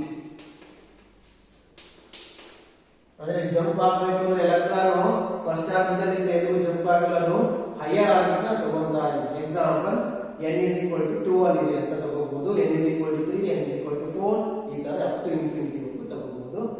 ಈಗ ಎಲೆಕ್ಟ್ರಾನ್ ಏನಾಗುತ್ತೆ? ಜಂಪ್ ಆಗ್ತಾ ಇದೆ. nth ಆರ್ಬಿಟ್ ಅಂದ್ರೆ ಇರಬಹುದು, ಸೆಕೆಂಡ್ ಇಂದ ಇರಬಹುದು, ಥರ್ಡ್ ಇಂದ ಇರಬಹುದು, ಫೋರ್ತ್ ಇಂದ ಇರಬಹುದು, ಅಪ್ ಟು ಇನ್ಫಿನಿಟಿ ವರೆಗೂ ಹೇಳ್ತಾ ಇದೀನಿ. ಈಗ ಏನ್ ಹೇಳ್ತಾ ಇದೀಯ ಸರ್ ಅಂದ್ರೆ ಈ ತರ ಎಲೆಕ್ಟ್ರಾನ್ ಯಾವುದೋ ಒಂದು ಎಂತರ ಆರ್ಬಿಟ್ ಇಂದ ಅದು ಟ್ರಾನ್ಸಿಷನ್ ಆದ್ರೆ ಜಂಪ್ ಆದಾಗ ನಮಗೆ ಸ್ಪೆಕ್ಟ್ರಲ್ ಲೈನ್ಸ್ ಎಮಿಟ್ ಆಗುತ್ತೆ. ಎಷ್ಟು ಲೈನ್ಸ್ ಎಮಿಟ್ ಆಗಬಹುದು ಅಂತ ಕ್ವಶನ್ ಕೇಳಬಹುದು. ಇಲ್ಲ ಅಂದ್ರೆ ಎಷ್ಟು ಪಾಸಿಬಲ್ ಟ್ರಾನ್ಸಿಷನ್ಸ್ ಆಗಬಹುದು ಅಂತ. ಒಂದು ಲೈನ್ ಅಂದ್ರೆ ಒಂದು ಟ್ರಾನ್ಸಿಷನ್ ಅಂತ ಅಷ್ಟೇ. ಅರ್ಥ ಆಗ್ತಿಲ್ಲ? ಈಗ example n is equal to 3 ಇಂದ ಕರೆಕ್ಟ್ ಆಗಿ ನೋಡ್ಕೊಳ್ಳಿ. n is equal to 3 ಇಂದ 1 ಗೆ ಟ್ರಾನ್ಸಿಷನ್ ಆಗ್ತಾ ಇದ್ರೆ ಜಂಪ್ ಆಗ್ತಾ ಇದ್ರೆ ಅದು ಯಾವ್ಯಾವ ಟ್ರಾನ್ಸಿಷನ್ಸ್ ಪಾಸಿಬಲ್ ಟ್ರಾನ್ಸಿಷನ್ಸ್ ಆಗಬಹುದು ಅಂದ್ರೆ ನೋಡ್ಕೊಳ್ಳಿ. ಫಸ್ಟ್ ಪ್ಲೇಸ್ ಬರೀತೀನಿ. n is equal to 3 ಇಂದ n is equal to 2 ಬರ್ಬೋದು. ಒಂದು ಟ್ರಾನ್ಸಿಷನ್ ಕೇಸ್ ಆಗಿದೆ. Next n is equal to 3 ಇಂದ ಡೈರೆಕ್ಟ್ ಏನಾಗಬಹುದು ಅದು n is equal to 1 ಗೆ ಬರಬಹುದು. ಇನ್ನೊಂದು ಕೇಸ್ ಏನು n is equal to 3 ಬಂದಿತ್ತಲ್ವಾ, n is equal to 3 ಇಂದ 2 ಬಂದಿತ್ತಲ್ಲ, ಅದೇ ತರ 2 ಇಂದ ಏನು ಆಗಬಹುದು, ಅಲ್ಲಿಗೆ ಎಷ್ಟು ಕೇಸಸ್ ಸಿಗ್ತದೆ ನಮಗೆ, nth ವ್ಯಾಲ್ಯೂ ತಗೊಂತಾ ಇದೆ, n is equal to ಏನು ಸಬ್ಸ್ಟಿಟ್ಯೂಟ್ ಮಾಡ್ತೀನಿ ನಾನು, ನಾವು ತಗೊಳ್ಳೋ ಫಾರ್ಮುಲಾ 3, ಅವಾಗ ನಮಗೆ ಟ್ರಾನ್ಸಿಷನ್ 3 ಸಿಗುತ್ತೆ. ಆ ತರ ನಿಮಗೆ 7 ಇಂದ n is equal to 7th orbital ಇರೋ ಎಲೆಕ್ಟ್ರಾನ್ ಜಂಪ್ ಆಗ್ತಾ ಇದೆ ಅಂದ್ರೆ ಅದರ ಗ್ರೌಂಡ್ ಸ್ಟೇಟ್ ಗೆ ಅದು ಎಷ್ಟು ಟ್ರಾನ್ಸಿಷನ್ಸ್ ನ ಅಥವಾ ಎಷ್ಟು ಸ್ಪೆಕ್ಟ್ರಲ್ ಲೈನ್ಸ್ ಎಮಿಟ್ ಮಾಡುತ್ತೆ ಅಂತ ಕ್ವೆಶ್ಚನ್ ಕೇಳಿದಾಗ ನೀವು ಪರ್ಟಿಕ್ಯುಲರ್ ಫಾರ್ಮುಲಾ ಯೂಸ್ ಮಾಡಿ ಕ್ಯಾಲ್ಕುಲೇಟ್ ಮಾಡಬಹುದು. ಬರ್ಕೊಳ್ಳಿ, when an electron jumps from nth orbit, ಬರ್ಕೊಳ್ಳಿ, the number of important CET purpose ಗೆ the number of possible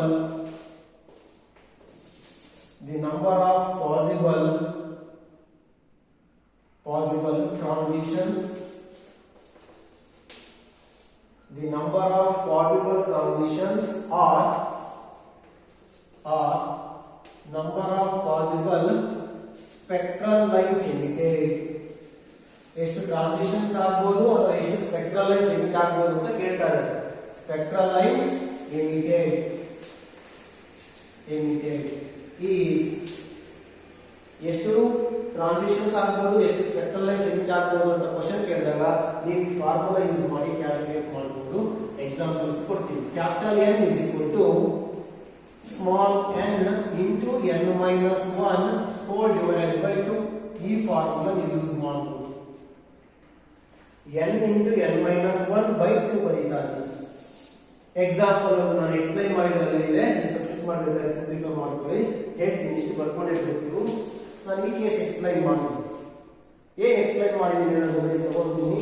for example n is equal to 3, third orbital electron ಇದೆ, ಅದು transition ಆದಾಗ ಎಷ್ಟು spectral lines emit ಮಾಡಬಹುದು maximum ಅನ್ನೋದನ್ನ calculate ಮಾಡ್ತಾ ಇದ್ದೀನಿ. n is equal to ನೋಡ್ಕೊಳ್ಳಿ 3 into 3 minus 1 divided by 2.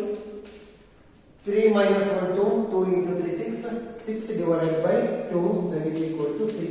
ಅದನ್ನೇ ನಾನು ಎಕ್ಸ್ಪ್ಲೈನ್ ಮಾಡಿದ್ದೀನಿ. ಥರ್ಡ್ ಆರ್ಬಿಟಲ್ ಇರೋ ಎಲೆಕ್ಟ್ರಾನ್ ಟ್ರಾನ್ಸಿಷನ್ ಆದ್ರೆ ನಮಗೆ ಎಷ್ಟು ಸ್ಪೆಕ್ಟ್ರಲ್ ಲೈನ್ಸ್ ಎಮಿಟ್ ಆಗುತ್ತೆ, n is equal to 3.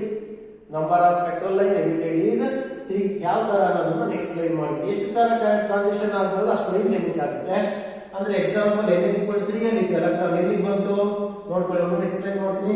n is equal to 3 ಎಲ್ಲಿ ಬಂತು, 2 ಬಂತು, ಒಂದು ಸ್ಪೆಕ್ಟ್ರಲ್ ಲೈನ್ ಎಮಿಟ್ ಆಯಿತು. ನೆಕ್ಸ್ಟ್ 2 ಅಲ್ಲಿ ಏನಾಯ್ತು, 1 ಗೆ ಬಂತು, ಸೆಕೆಂಡ್ ಟ್ರಾನ್ಸಿಷನ್ ಆಯಿತು, ಸೆಕೆಂಡ್ ಸ್ಪೆಕ್ಟ್ರಲ್ ಲೈನ್ ಎಮಿಟ್ ಆಯಿತು. ನೆಕ್ಸ್ಟ್ 3 ಇಂದ ಡೈರೆಕ್ಟ್ ಆಗಿ ಏನಾಯ್ತು, 1 ಗೆ ಬಂತು, ಅವಾಗ ಒಂದು ಸ್ಪೆಕ್ಟ್ರಲ್ ಲೈನ್ ಎಮಿಟ್ ಆಯಿತು. ಟೋಟಲ್ ಎಷ್ಟು ಲೈನ್ಸ್ ಎಮಿಟ್ ಆಗಿದೆ, 3. ಅದನ್ನ ನಾನು ಕ್ಯಾಲ್ಕುಲೇಟ್ ಮಾಡಿ ತೋರಿಸ್ತಾ ಇದ್ದೀನಿ ಅಷ್ಟೇ. ಈ ತರ 4 ಅಲ್ಲಿ ಇದೆ, 4 ಅಲ್ಲಿ ಇದ್ದಾಗ ಟ್ರಾನ್ಸಿಷನ್ ಆಯ್ತು ಅಂದ್ರೆ ಏನಾಗುತ್ತೆ, ಇಲ್ಲೇ ತಗೊಂತೀನಿ. n is equal to 4 ಇದೆ, ನೋಡ್ಕೊಳ್ಳಿ 4 minus 1 ಅಂದ್ರೆ 3 ಆಗುತ್ತೆ, ಇದು ಡೈರೆಕ್ಟ್. ಇದು 4 ಇದೆ, 4 into 3 12 divided by 2 ಅಂದ್ರೆ ಇದೇನಾಗುತ್ತೆ, ಇದು 6 ಆಗುತ್ತೆ. ಫೋರ್ತ್ ಆರ್ಬಿಟಲ್ ಇರೋ ಎಲೆಕ್ಟ್ರಾನ್ ಫಸ್ಟ್ ಆರ್ಬಿಟ್ ಗೆ ಬರಬೇಕು ಅಂದ್ರೆ ಎಷ್ಟು ಟ್ರಾನ್ಸಿಷನ್ ಆಗೋ ಚಾನ್ಸಸ್ ಇರುತ್ತೆ, 6. ಅಲ್ಲಿಗೆ ಸ್ಪೆಕ್ಟ್ರಲ್ ಲೈನ್ಸ್ ಎಮಿಟ್ ಆಗಿರೋದು ಎಷ್ಟಾಗುತ್ತೆ, 6. ಹಾಗಾಗಿ ಜನರಲ್ ಫಾರ್ಮುಲಾ ಇಟ್ಕೊಂಡು ನೀವು ಕ್ಯಾಲ್ಕುಲೇಷನ್ಸ್ ಮಾಡಬಹುದು. ಏನ್ ಕ್ಯಾಲ್ಕುಲೇಷನ್ ಮಾಡಬಹುದು, number of possible transitions or spectral lines emitted in the electron transition takes place from any higher orbit. ಯಾವ್ದಾದ್ರು ಒಂದು ಹೈಯರ್ ಆರ್ಬಿಟ್ ಇಂದ ಎಲೆಕ್ಟ್ರಾನ್ ಜಂಪ್ ಆಯ್ತು ಅಂದ್ರೆ ನಮಗೆ ಕೊಡ್ತೀವಿ 7th ಆರ್ಬಿಟ್ ಇಂದ ಜಂಪ್ ಆಯ್ತು, ಎಷ್ಟು ಲೈನ್ಸ್ ಬಂದು ಸ್ಪೆಕ್ಟ್ರಲ್ ಲೈನ್ಸ್ ಕ್ಯಾಲ್ಕುಲೇಟ್ ಮಾಡಬಹುದು. 4th ಆರ್ಬಿಟ್ ಇಂದ ಆಯ್ತು, ಕ್ಯಾಲ್ಕುಲೇಟ್ ಮಾಡಿ 6 ಬಂತು. 3rd ಆರ್ಬಿಟ್ ಇಂದ ಆಯ್ತು, ಕ್ಯಾಲ್ಕುಲೇಟ್ ಮಾಡಿ ಎಷ್ಟು ಬಂತು, 3 ಬಂತು. ಈ ತರ ಸೆಕೆಂಡ್ ಆರ್ಬಿಟ್ ಇಂದ ಆಯ್ತು. ಎಕ್ಸಾಂಪಲ್ ನೋಡಿ, ಇಲ್ಲಿ ಈಸಿ ಹೇಳ್ಕೊಡ್ತೀನಿ. ಸೆಕೆಂಡ್ ಆರ್ಬಿಟ್ ಇಂದ ಟ್ರಾನ್ಸಿಷನ್ ಆಗುತ್ತೆ ಎಲೆಕ್ಟ್ರಾನ್, ಏನ್ ಚಾನ್ಸ್ ಇದೆ, ಒಂದೇ ಲೈನ್ ಬರ್ಬೋದು. ಯಾಕಂದ್ರೆ ಸೆಕೆಂಡ್ ಆರ್ಬಿಟ್ ಇಂದ ಎಲ್ಲಿಗೆ ಬರ್ಬೋದು ಬಂದ್ರೆ ಒಂದಕ್ಕೆ ಬರ್ಬೋದು, ಬರೋದಷ್ಟೇ. ಅಲ್ಲಿ ಒಂದು ಸ್ಪೆಕ್ಟ್ರಲ್ ಲೈನ್ ಎಮಿಟ್ ಆಗುತ್ತೆ ಯಾವಾಗ ಎಲೆಕ್ಟ್ರಾನ್ ಸೆಕೆಂಡ್ ಆರ್ಬಿಟ್. ಅದನ್ನ ಕ್ಯಾಲ್ಕುಲೇಷನ್ ಪಾರ್ಟ್ ಮಾಡ್ತೀವಿ ಅಷ್ಟೇ.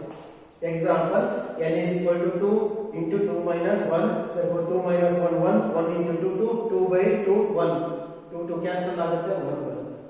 ಅಂದ್ರೆ ಸೆಕೆಂಡ್ ಆರ್ಬಿಟಲ್ ಇರೋ ಎಲೆಕ್ಟ್ರಾನ್ ಫಸ್ಟ್ ಆರ್ಬಿಟ್ ಮಾತ್ರ ಬರ್ಬೋದು, ಇನ್ನೇನು ಚಾನ್ಸಸ್ ಇಲ್ಲ.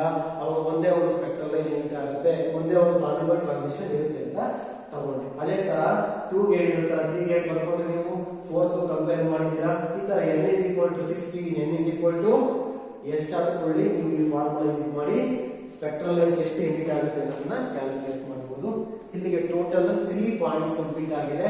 Shortest wavelength point, longest wavelength and number of spectral lines emitted during the particular transition ಅಂತ ಕೊಟ್ಟಾಗ ನೀವು ಈ ಫಾರ್ಮುಲಾ ಯೂಸ್ ಮಾಡಿ ಕ್ಯಾಲ್ಕುಲೇಟ್ ಮಾಡಿ. ಇಲ್ಲಿಗೆ ಸೀರೀಸ್ ಬಗ್ಗೆ ಕಂಪ್ಲೀಟ್ ಆಗಿದೆ. ಸ್ಪೆಕ್ಟ್ರಲ್ ಸೀರೀಸ್ ಈಗ ಕಂಪ್ಲೀಟೆಡ್. ಹೀಗೆ ಇನ್ನೊಂದು ಕಾನ್ಸೆಪ್ಟ್ ಇದೆ, ಅದು ಆಲ್ರೆಡಿ ನಿಮಗೆ ಕನ್ಕ್ಲೂಷನ್ ಸಿಕ್ಕಿರೋ concept, that is energy level diagram. General ನೀವು ಥಿಂಕ್ ಮಾಡಿ, what is mean by energy level diagram? Energy level diagram ಅಲ್ಲಿ ನೀವು ಅಬ್ಸರ್ವ್ ಮಾಡಿ ಏನಿದೆ ಅಂದ್ರೆ ಹಾರಿಜಾಂಟಲ್ ಲೈನ್ಸ್ ಇದೆ. n is equal to 1 2 3 4 ಅಂತ ಬರ್ದಿರಲ್ಲ, ಇವೆಲ್ಲ ಹಾರಿಜಾಂಟಲ್ ಲೈನ್ಸ್. ಅಂಡ್ ನಾನು ಆರೋ ಮಾರ್ಕ್ಸ್ ತೋರಿಸಿ ಡೌನ್ವರ್ಡ್ ಡೈರೆಕ್ಷನ್ ಅಲ್ಲಿ ಇವೆಲ್ಲ ಏನು ರೆಪ್ರೆಸೆಂಟ್ ಮಾಡುತ್ತೆ? ಯಾಕೆ ಆರೋ ಮಾರ್ಕ್ ಡೌನ್ವರ್ಡ್ ಬರ್ತಿದ್ದೀನಿ ಅಂದ್ರೆ electron jumps from higher energy level or energy orbit, higher orbit to the lower orbit or lower energy level. ಅಂದ್ರೆ ಇವೆಲ್ಲ vertical lines. Vertical lines represents the transition of electrons. Horizontal lines represents the energy level. n is equal to 1, n is equal to 2, n is equal to 3 ಅವೆಲ್ಲ ಏನವೆಲ್ಲ energy levels. ಅವೆಲ್ಲ horizontal lines represent ಮಾಡಿದ್ದೀನಿ ನಾನು. Vertical lines ಇರೋವೆಲ್ಲ ಏನು transitions represent ಮಾಡುತ್ತೆ. ಎಲ್ಲಿಂದ ಎಲ್ಲಿಗೆ ಆಗಿದೆ transition? Higher energy level to the lower energy level. ಈ ತರ ರೆಪ್ರೆಸೆಂಟ್ ಮಾಡಿದ್ರೆ ನಮಗೆ ಎನರ್ಜಿ ಲೆವೆಲ್ ಡಯಾಗ್ರಾಮ್ ಕೇಳಬಹುದು. What is meant by energy level diagram? Energy level diagram is a diagram in which horizontal lines represents the energy level and vertical lines represents the transition of electrons from higher energy level to the lower energy level.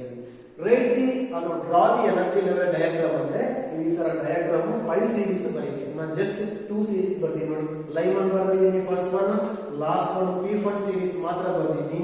But ನಿಮಗೆ space ಇಲ್ಲ ಅಂತ ಬದುಕೊಂತೀನಿ. Complete 5 series represent ಮಾಡಬೇಕು, ಜೊತೆಗೆ energy values represent ಮಾಡಬೇಕು. For example, we know that in a hydrogen atom what is the energy of the first orbit? First orbit energy ಎಷ್ಟಿರುತ್ತೆ ಅಂತ ಹೇಳಿದೆ ಗೊತ್ತಿದೆಯಾ? E1 ವ್ಯಾಲ್ಯೂ ನೋಡ್ಕೊಳ್ಳಿ ಬೇಕಾದ್ರೆ ನೀವು ಮೈನಸ್ ಬರುತ್ತೆ, ಮೈನಸ್ 13.6 ಎಲೆಕ್ಟ್ರಾನ್ ವೋಲ್ಟ್. ನೀವು ನೋಟಲ್ಲಿ ಬರ್ಕೊಂಡಿದ್ದೀರಾ ಇದನ್ನ ಎನರ್ಜಿ ಡೆರಿವೇಶನ್ಸ್ ಅಲ್ಲಿ. ಹೈಡ್ರೋಜನ್ ಆಟಮ್ ಅಲ್ಲಿ ಫಸ್ಟ್ ಆರ್ಬಿಟಲ್ ಎಲೆಕ್ಟ್ರಾನ್ ಇದ್ರೆ ಅದರ ಎನರ್ಜಿ ಎಷ್ಟು? Minus 13.6 electron volt. Next orbit ಬಂದ್ರೆ ಹೆಂಗ್ ಕ್ಯಾಲ್ಕುಲೇಟ್ ಮಾಡಬೇಕು ಅಂತ ಒಂದು ಫಾರ್ಮುಲಾ ಇದೆ. The energy of the electron in hydrogen atom is calculated by using this equation minus 13.6 divided by n square electron volt. First orbital is 1 square, therefore it becomes minus 13.6 eV electron volt. Second is second ಹೋದ್ರೆ ಏನಾಗುತ್ತೆ calculate ಮಾಡ್ತೀವಿ ನೋಡಿ. Minus 13.6 divided by 2 square, 2 square ಆಗ್ತದೆ 4 ಆಗುತ್ತೆ. Divided by 4 ಮಾಡಿ simplify ಮಾಡಿ nearly ನಿಮಗೆ 3.5 ಬರುತ್ತೆ ವ್ಯಾಲ್ಯೂ. ಅಲ್ಲಿಗೆ ಸೆಕೆಂಡ್ ಆರ್ಬಿಟ್ ಎನರ್ಜಿ ಎಷ್ಟು? ಮೈನಸ್ 3.5.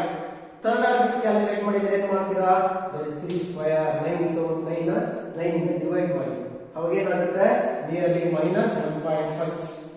ಮೈನಸ್ 13.6 ಮೈನಸ್ 3.4 ಮೈನಸ್ 1.5 ಈ ತರ ವ್ಯಾಲ್ಯೂಸ್ ಅಲ್ಲಿ ನಮಗೆ ಚೇಂಜಸ್ ಆಗ್ತಾ ಹೋಗ್ತಾ ಇರುತ್ತೆ. ಅಂದ್ರೆ ನೆಗೆಟಿವ್ ವ್ಯಾಲ್ಯೂಸ್ ಇರೋದ್ರಿಂದ ನಮ್ಗೆ ಏನ್ ಅನ್ಸುತ್ತೆ ನೋಡ್ಕೊಳ್ಳಿ. ಮೈನಸ್ 13.6 ಮೈನಸ್ 3.4 ಇದು ಜಾಸ್ತಿನೇ, ಮೈನಸ್ 1.5 ಇದಕ್ಕಿಂತ ಜಾಸ್ತಿನೇ. ನೆಕ್ಸ್ಟ್ ಮೈನಸ್ 0.85 ಬರುತ್ತೆ ಫೋರ್ತ್ ಆರ್ಬಿಟ್ಗೆ, ಅದು ಇನ್ನೂ ಜಾಸ್ತಿನೇ. ಗೊತ್ತಿದೆ ನಿಮಗೆ energy of the electron increases with respect to the increase of the orbital number. Orbital number ಜಾಸ್ತಿ ಮಾಡಿದಂಗೆಲ್ಲ ಎನರ್ಜಿ ಕೂಡ ಜಾಸ್ತಿ ಆಗುತ್ತೆ ಅಂತ ಹೇಳಿದ್ವಿ. ನೆಗೆಟಿವ್ ಸೈಡ್ ಇರೋದ್ರಿಂದ ಆ ತರ ನಿಮಗೆ ಗೊತ್ತಾಗಬೇಕು. ಮೈನಸ್ 13.6 ಇದು ಮೈನಸ್ 3.5 ಕಡಿಮೆ ಅಲ್ಲ, ಕಡಿಮೆ ಅಲ್ಲ ಜಾಸ್ತಿ, ನೆಗೆಟಿವ್ ಸೈನ್ ಇದೆ, ಹಾಗಾಗ್ಬಿಟ್ಟು ಇನ್ಕ್ರೀಸ್ ಆಗ್ತಾ ಹೋಗ್ತಾ ಇರ್ತದೆ ವ್ಯಾಲ್ಯೂಸ್. ಅರ್ಥ ಆಗ್ತಾ ಇಲ್ಲ? ಅಂದ್ರೆ energy values and transition 5 series ನ ಟ್ರಾನ್ಸಿಷನ್ ನೀವು ರೆಪ್ರೆಸೆಂಟ್ ಮಾಡಿದ್ರೆ ಎನರ್ಜಿ ಲೆವೆಲ್ ಡಯಾಗ್ರಾಮ್ ಇದನ್ನ ಬರ್ಕೋಬೇಕಾಗಿರುತ್ತೆ.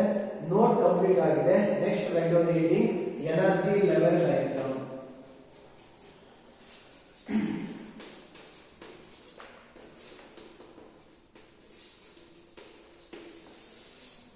ಎನರ್ಜಿ ಲೆವೆಲ್ ಡಯಾಗ್ರಾಮ್ ನೋಡಿ, ಜನರಲ್ ಫಾರ್ಮುಲಾ ಯೂಸ್ ಮಾಡ್ಕೋಬೇಕು ನೀವು. ನಿಮ್ಗೆ ಏನಾದ್ರು ಎಕ್ಸಾಮ್ಸ್ ಅಲ್ಲಿ ಕನ್ಫ್ಯೂಸ್ ಆದ್ರೆ ಈ ವ್ಯಾಲ್ಯೂಸ್ ಬರೆಯೋದ್ರಲ್ಲಿ ನಂಬರ್ ಇರಲ್ಲ ಅಂದ್ರೆ minus 13.6 electron volt by L square. L value 1 2 3 4 ಈ ತರ ಕಂಟಿನ್ಯೂಸ್ ನೀವು ಸಬ್ಸ್ಟಿಟ್ಯೂಟ್ ಮಾಡಿದ್ರೆ ನಿಮ್ಗೆ ಯಾವ ಆರ್ಬಿಟ್ ಎನರ್ಜಿ ಅಂತ ನೀವು ಫೈಂಡ್ ಔಟ್ ಮಾಡಬಹುದು. ಬರ್ಕೊಂತೀರ ನೀವು, ಬಟ್ ಇದು ನಂಬರ್ ಹೇಗೆ ಅಂತ ಹೇಳ್ತಾರೆ. ಹೈಡ್ರೋಜನ್ ಆಟಮ್ ಮಾತ್ರ ಹೇಳ್ತಾ ಇದೀನಿ. ಎನರ್ಜಿ ಲೆವೆಲ್ ಡಯಾಗ್ರಾಮ್ ಬರ್ಕೊಂತೀನಿ. ಎನರ್ಜಿ ಲೆವೆಲ್ ಡಯಾಗ್ರಾಮ್ ನ ಬರೀಬೇಕಾದ್ರೆ ಕೆಲವು ಕಂಡೀಷನ್ಸ್ ಇದೆ, ಅದನ್ನ ಫಸ್ಟ್ ಹೇಳಿರ್ತೀನಿ, ಅದನ್ನ ಫಾಲೋ ಮಾಡಿ ಬರ್ಕೋಬೇಕು. ಏನ್ ಸರ್ ಕಂಡೀಷನ್ಸ್ ಅಂದ್ರೆ, ನೀವು ಏನು ಆರ್ಬಿಟ್ ಬರೀತೀರಾ, n is equal to 1 ಬರೀತೀರಾ, n is equal to 2 ಬರೀತೀರಾ, ನೆಕ್ಸ್ಟ್ 2 ಆದ್ಮೇಲೆ n is equal to 3 ಬರೀತೀರಲ್ವಾ, ಸ್ಪೇಸಸ್ ಕಡಿಮೆ ಆಗ್ತಾ ಹೋಗ್ಬೇಕು. ಫಸ್ಟ್ ಆರ್ಬಿಟ್ ಮತ್ತೆ ಸೆಕೆಂಡ್ ಆರ್ಬಿಟ್ ಜಾಸ್ತಿ ಸ್ಪೇಸ್ ಇದೆ ಅಂತ ಅನ್ಕೊಳ್ಳೋಣ. ಅದೇ ಸೆಕೆಂಡ್ ಥರ್ಡ್ಗೆ ಕಂಪೇರ್ ಮಾಡಿದ್ರೆ ಅಷ್ಟು ಸ್ಪೇಸ್ ಇರಬಾರ್ದು, ಸ್ವಲ್ಪ ಕಡಿಮೆ ಆಗುತ್ತೆ. ಮತ್ತೆ ಥರ್ಡ್ ಫೋರ್ತ್ ಇನ್ನೂ ಕಡಿಮೆ ಆಗುತ್ತೆ, ಫೋರ್ತ್ ಫಿಫ್ತ್ ಇನ್ನೂ ಕಡಿಮೆ ಆಗುತ್ತೆ, ಫಿಫ್ತ್ ಸಿಕ್ಸ್ ಇನ್ನೂ ಕಡಿಮೆ ಆಗುತ್ತೆ. ಈ ತರ ನೀವು ರೆಪ್ರೆಸೆಂಟ್ ಈಕ್ವಲ್ ಬರೆಯುವುದಿಲ್ಲ. The spacing between the energy levels goes on decreases with respect to increase of the orbital number. Orbital number ಜಾಸ್ತಿ ಆದಂಗೆಲ್ಲ ಸ್ಪೇಸ್ ಕಡಿಮೆ ಕಡಿಮೆ ಆಗಬೇಕು. ದೂರ ಇರೋ ಆರ್ಬಿಟ್ ಹೋಗ್ತಾ ಹೋಗ್ತಾ ಹತ್ರ ಬಂದಿರೋ ತರ ಅಪೇರ್ ಆಗಬೇಕು. ಆ ತರ ನೀವು ರೆಪ್ರೆಸೆಂಟ್ ಮಾಡ್ಕೊಳ್ಳಿ. ಇನ್ನು ಉಳಿದಿರೋದೆಲ್ಲ ನಾನು ಡಯಾಗ್ರಾಮ್ ಬರೀತೀನಿ. ಮಿನಿಮಮ್ 50% ಆಫ್ ದಿ ಪೇಜ್ ಬೇಕು. ನಿಮ್ಮ ನೋಟ್ ಬುಕ್ ಅಲ್ಲಿ 50% ಆಫ್ ದಿ ಪೇಜ್ ಇದ್ರೆ ಮಾತ್ರ ಕಂಪ್ಲೀಟ್ ಆಗಿ ರೆಪ್ರೆಸೆಂಟ್ ಮಾಡಬಹುದು. ಬರ್ಕೊಳ್ಳಿ.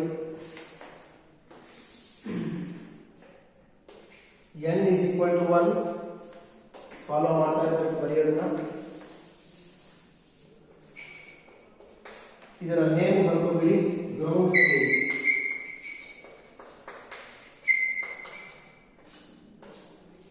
n is equal to 1 ಯಾವುದೇ ಆಟಮ್ ತಗೊಳ್ಳಿ, ಅಂದ್ರೆ n is equal to 1 ಅಂದ್ರೆ ಗ್ರೌಂಡ್ ಸ್ಟೇಟ್ ಅಂತಲೇ. ಯಾಕಂದ್ರೆ ನಿಮ್ಗೆ ಯಾಕೆ ಇವೆಲ್ಲ ಹೇಳ್ತೀವಿ ಅಂದ್ರೆ, ಗ್ರೌಂಡ್ ಸ್ಟೇಟ್ ಅಂತ ಎಲ್ಲರೂ ನಾವು ಹೇಳ್ತಾ ಇದ್ರೆ ನೀವು ಎನ್ವೈರ್ ಎಷ್ಟು ತಗೋಬೇಕು, ಎನರ್ಜಿ ಲೆವೆಲ್ ಡಯಾಗ್ರಾಮ್ ಬರೀತಾರೆ ಹೈಡ್ರೋಜನ್ ಆಟಮ್ಗೆ. ಹಾಗಾಗಿಟ್ಟು ನೀವು E1 ವ್ಯಾಲ್ಯೂ ಹೇಳ್ಬೋದು. ಎಷ್ಟಿರುತ್ತೆ E1 value? -13.6 electron volt.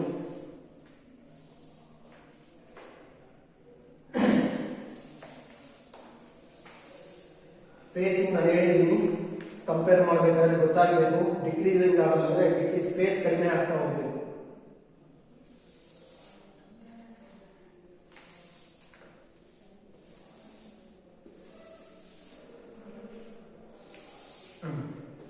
n is equal to 2. n is equal to 2 ಗೆ ಇನ್ನೊಂದು ನೇಮ್ ಇದೆ, first excited state.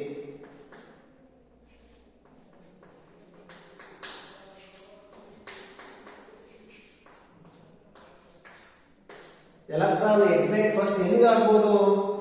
First electron first orbital electron second ಆಗ್ಬೋದು. ಅದಕ್ಕೆ n is equal to 2 ಇನ್ನೊಂದು ಹೆಸರು ಏನು ಅಂದ್ರೆ first excited state. n is equal to 1 ಅಂದ್ರೆ ಗ್ರೌಂಡ್ ಸ್ಟೇಟ್.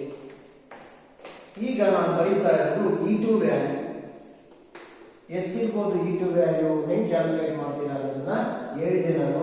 ಈ ಫಾರ್ಮುಲಾ ಯೂಸ್ ಮಾಡಬೇಕು. -13.6 electron volt divided by m square. ಅಂದ್ರೆ ಈಗ n is equal to ಏನು ಹಾಕ್ತೀನಿ? 2 ಹಾಕ್ತೀನಿ. 2 ಸ್ಕ್ವೇರ್ ಅಂದ್ರೆ 4. 4 ಇಂದ ಡಿವೈಡ್ ಮಾಡಿ ನೋಡಿ ನಿಮಗೆ ಇಷ್ಟು ಬರುತ್ತೆ. -3.4 ಎಲೆಕ್ಟ್ರಾನ್ ವೋಲ್ಟ್. -3.4 electron volt. ನೀಟಾಗಿ ಬರ್ಕೊಳ್ತಾ ಇರಬೇಕು. ನಿಮ್ಗೆ ಹಾಗೆ ಕಂಪ್ಲೀಟ್ ಪೇಜ್ ಯೂಸ್ ಮಾಡ್ಕೊಳ್ಬೇಕು. ನೆಕ್ಸ್ಟ್ ನೋಡಿ, n is equal to 1 ಇಂದ n is equal to 2 ಗೆ ಸ್ಪೇಸ್ ಇದೆಯಲ್ಲ, ಅಷ್ಟು ಸ್ಪೇಸ್ ಕೊಡಬಾರದು, ಅದಕ್ಕಿಂತ ಕಡಿಮೆ ಕೊಡಬೇಕು. ಜಾಸ್ತಿ ಇರೋಲ್ಲ, ಈಕ್ವಲ್ ಅಲ್ಲ, ಕಡಿಮೆ. ನೋಡಿ ಇಷ್ಟು ಸ್ಪೇಸ್ ಇದೆ, ಇನ್ನು ಸ್ವಲ್ಪ ಕಡಿಮೆ ಮಾಡಿ ಬರ್ಕೊಳ್ತಾ ಇದ್ದೀನಿ. ಕಂಪೇರ್ ಮಾಡಿದ್ರೆ ನಿಮ್ಗೆ ಗೊತ್ತಾಗಬೇಕು. ನೋಡಿ ಈ ಸ್ಪೇಸ್ ಇಂದ ಈ ಸ್ಪೇಸ್ ಕಡಿಮೆ ಇದೆ. ಆ ತರ ಡಿಕ್ರೀಸಿಂಗ್ ಅಂದ್ರೆ ಸ್ಪೇಸ್ ಕಡಿಮೆ ಮಾಡ್ಕೊಂಡು ಬರ್ಕೊಂಡು ಹೋಗ್ತಾ ಇರಬೇಕು. n is equal to 3. n is equal to 3 ಅಂದ್ರೆ that is called second excited state. First excited state n is equal to 2, second excited state n is equal to 3. ಈ ತರ ನೀವು ಹೇಳ್ತಾ ಹೋಗ್ತಾ ಇರ್ತೀರ. ಬರೀತಾ ಇರೋದು ಎನರ್ಜಿ ಲೆವೆಲ್ ಡಯಾಗ್ರಾಮ್. ಫಸ್ಟ್ ಬರ್ಕೊಂಬಿಡಿ ಡಯಾಗ್ರಾಮ್, ನೆಕ್ಸ್ಟ್ ಡೆಫಿನೇಷನ್ ಬಳಸ್ತೀನಿ ನಾನು. ಫಸ್ಟ್ ಡಯಾಗ್ರಾಮ್ ಈ ಟೈಮ್ ಬೇಕಾಗುತ್ತೆ ನಿಮಗೆ. E3 is -1.5 electron volt. ಆಯ್ತಾ? ನೆಕ್ಸ್ಟ್ ಮತ್ತೆ ಸ್ಪೇಸ್ ಕಡಿಮೆ ಮಾಡ್ತಾ ಇದ್ದೀನಿ ನಾನು. ನೆಕ್ಸ್ಟ್ ಇನ್ನೂ ಕಡಿಮೆ ಮಾಡ್ತೀನಿ. 1 2 3 4 5 ಇನ್ನೂ ಕಡಿಮೆ ಮಾಡ್ತಾ ಇದ್ದೀನಿ. ಕಂಪೇರ್ ಮಾಡಿ ನೋಡಿ, ಸ್ಪೇಸ್ ಕಡಿಮೆ ಆಗ್ತಾ ಇದೆ. E4 E5 E6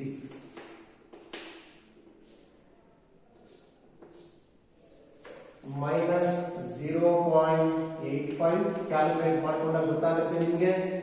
divided by ಇಲ್ಲಿ n is equal to 4 ಅಲ್ವಾ, n is equal to 4 ಅಂದ್ರೆ ಏನಾಗುತ್ತದು, third excited state. n is equal to 4. next n is equal to 5, n is equal to 6. ಲಾಸ್ಟ್ ಈ ತರ ಬರೀತಾ ಹೋಗ್ಬೋದು ನೀವು. ಫೈನಲಿ ಇದನ್ನು ಬರೀತೀನಿ, infinite n is equal to infinity. ಸಾಕಾಗುತ್ತೆ. ನಾನೀಗ ಎನರ್ಜಿ ಲೆವೆಲ್ಸ್ ನ ರೆಪ್ರೆಸೆಂಟ್ ಮಾಡೋದಾಯ್ತು. Up to n is equal to infinity ವರೆಗೂ ಕೂಡ ಎನರ್ಜಿ ವ್ಯಾಲ್ಯೂಸ್ ಬರೀಬೇಕಲ್ವಾ. -0.54 ಇದು ಕ್ಯಾಲ್ಕುಲೇಟ್ ಮಾಡ್ಕೊಳ್ಳಿ, ಮೆಮೊರಿ ಇದೆಲ್ಲ ಅಂದ್ರೆ 0.38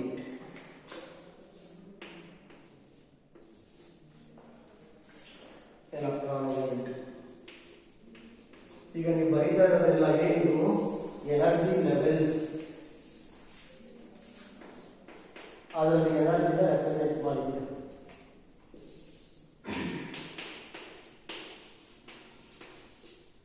ಎನರ್ಜಿ ಯೂನಿಟ್ ಏನ್ ತಗೊಳ್ತಾ ಇದ್ದೀನಿ ನಿಮಗೆ, electron volt. Energy is represented in electron volt. ನೋಡಿ ಎನರ್ಜಿ ಲೆವೆಲ್ ಡಯಾಗ್ರಾಮ್ ಅಲ್ಲಿ ಹಾರಿಜಾಂಟಲ್ ಲೈನ್ಸ್ ಇದೆ. ಹಾರಿಜಾಂಟಲ್ ಲೈನ್ಸ್ ಏನ್ ರೆಪ್ರೆಸೆಂಟ್ ಮಾಡುತ್ತೆ, ಎನರ್ಜಿನ, ಆರ್ಬಿಟ್ ನ ಎನರ್ಜೀಸ್ ನ ರೆಪ್ರೆಸೆಂಟ್ ಮಾಡುತ್ತೆ.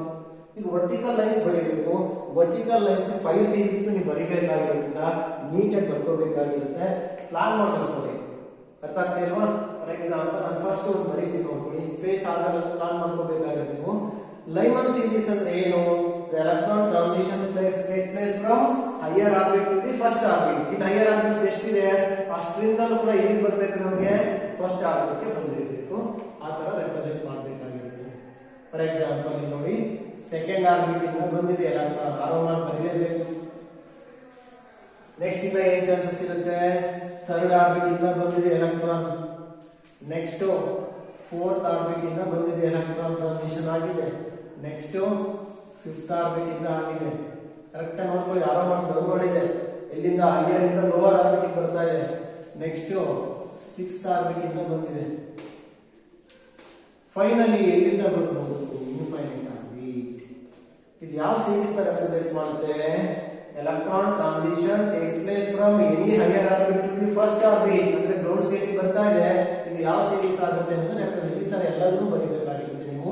ಸ್ಪೇಸ್ ನೋಡ್ಕೊಂಡು ಬಿಟ್ಟು ಲೈಮನ್ ಸೀರೀಸ್, ಲೈಮನ್ ಸೀರೀಸ್ ನ ರೆಪ್ರೆಸೆಂಟ್ ಮಾಡಿದ್ವಿ. ಇಲ್ಲಿ ವರ್ಟಿಕಲ್ ಲೈನ್ಸ್ ಎಲ್ಲ ಇದೆ. Vertical lines represents the transition of electrons from higher energy level to the lower energy level. Higher energy ಇಂದ lower energy level electron transition ಆಗಿರೋದನ್ನ vertical lines ಗೆ represent ಮಾಡಿದ್ವಿ. Horizontal lines energies ನ represent ಮಾಡಿದ್ದನ್ನೇ ನಾವು energy level diagram ಅಂತ ಬರೀತೀವಿ. ಇನ್ನೊಂದಿದೆ ಏನ್ ಸರ್ ಅಂದ್ರೆ 5 ಸೀರೀಸ್ ನೀವು ಇದನ್ನ ಬರೀತಾ ಹೋಗ್ಬೇಕಾಗಿರುತ್ತೆ. ಫಾಸ್ಟ್ ಆಗಿ ಬರ್ಕೊಳ್ಳಿ. ಈಗ ಸೆಕೆಂಡ್ ಆರ್ಬಿಟ್ ಬರ್ಬೇಕು. ಎಲ್ಲಿಂದ ಬರ್ಬೋದು, ಥರ್ಡ್ ಇಂದ, ಫೋರ್ತ್ ಇಂದ, ಫಿಫ್ತ್ ಇಂದ, ಸಿಕ್ಸ್ತ್, ಇನ್ಫಿನಿಟಿ. ಯಾವ ಸೀರೀಸ್ ಇದು, ಬಾಮರ್ ಸೀರೀಸ್. ನೆಕ್ಸ್ಟ್ ಬಾಮರ್ ಸೀರೀಸ್ ಅಂದ್ರೆ ಬರೋದು ಯಾವುದು, n is equal to 3 ಬರಬೇಕು. ಪ್ಯಾಷನ್ ಸೀರೀಸ್ 4 ಇಂದ ಬಂತು, 5 ಇಂದ ಬಂತು, 6 ಇಂದ ಬಂತು, ಇನ್ಫಿನಿಟಿ ಇಂದ ಬಂತು. ಇದು ಯಾವ ಸೀರೀಸ್ ಇದು, ಪ್ಯಾಷನ್. ನೋಡಿ 3 ಸೀರೀಸ್ ಬಂದ್ಬಿಟ್ಟೆ ನಮಗೆ. ನೆಕ್ಸ್ಟ್ ಸೀರೀಸ್ ಯಾವುದು, n is equal to 4 ಬರಬೇಕಲ್ವಾ. 4 series ಎಲ್ಲಿಂದ, 5th ಇಂದ ಬರಬಹುದು, 6th ಇಂದ ಬರಬಹುದು, ಇನ್ಫಿನಿಟಿ ಇಂದ ಬರಬಹುದು. ಇದು ಯಾವ ಸೀರೀಸ್ ಇದು, ಬ್ರಾಕೆಟ್. ಒಂದ್ಸತಿ ನೋಡಿ ಬರೆಯೋದು ನೀವು ಅರ್ಥ ಮಾಡ್ಕೊಂಡು ನೀವೇ ಬರೀಬಹುದು. ಎಲ್ಲಿ ಬಂದು ಸ್ಟಾಪ್ ಆಗ್ತಾ ಇದೆ, n is equal to 1 ಗೆ, n is equal to 2 ಗೆ, n is equal to 3, n is equal to 4. 4 ಅಂದ್ರೆ ಇದು Brackett series. Finally 5th orbit ಬರಬೇಕಲ್ವಾ. ಎಲ್ಲಿಂದ ಬರಬಹುದು, 6th ಇಂದ ಬರಬಹುದು, 7 ಇಂದ 7 ಇಂದ 8 ಇಂದ 8. ಫೈನಲಿ ಎಲ್ಲಿಂದ ಬರಬಹುದು, ಇನ್ಫೈನೈಟ್ ಆರ್ಬಿಟ್ ಇಂದ. ಯಾವುದು last series, P fund series.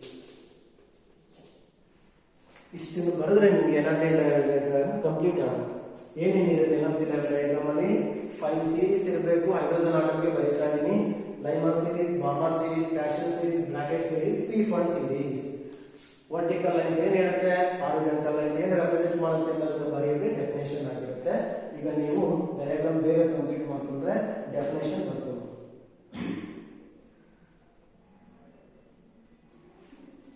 ಬೇಗ ಆಲ್ಮೋಸ್ಟ್ ಚಾಪ್ಟರ್ ಕಂಪ್ಲೀಟ್ ಆದ ಎನರ್ಜಿ ಲೆವೆಲ್ ಡಯಾಗ್ರಾಮ್ ಅಂದ್ರೆ ಇನ್ನು ಇದ್ರ ಬಗ್ಗೆ ಬೇಸಿಕ್ ಕಾನ್ಸೆಪ್ಟ್ಸ್ ಇದೆ. ಬೇಸಿಕ್ ಕಾನ್ಸೆಪ್ಟ್ ಹೇಳಿರ್ತೀನಿ, ನೆಕ್ಸ್ಟ್ ಕ್ಲಾಸ್ ಅದನ್ನ ನೀವು ನೋಟ್ಸ್ ಮಾಡ್ಕೋಬೇಕಾಗಿರುತ್ತೆ. ಯಾಕಂದ್ರೆ ನಿಮಗೆ ಪ್ರಾಬ್ಲಮ್ಸ್ ಕೇಳಬೇಕಾದ್ರೆ ವರ್ಡ್ಸ್ ಯೂಸ್ ಮಾಡ್ತಾರೆ, ಅವ್ರು ಸರ್ ಹೇಳಿಲ್ಲ ಅನ್ನೋದು ಆಗಬಾರ್ದು. ನಿಮಗೆ ಅದನ್ನ ಹೇಳ್ತೀನಿ. ಫಸ್ಟ್ ಇಷ್ಟು ಬೇಗ ಬರ್ಕೊಂಡಿರ್ಬೇಕು. ನೀವು ಬರ್ಕೊಂಡಾದ್ಮೇಲೆ ಡೆಫಿನೇಷನ್ ಬರ್ಕೋಬೇಕು. Energy level diagram.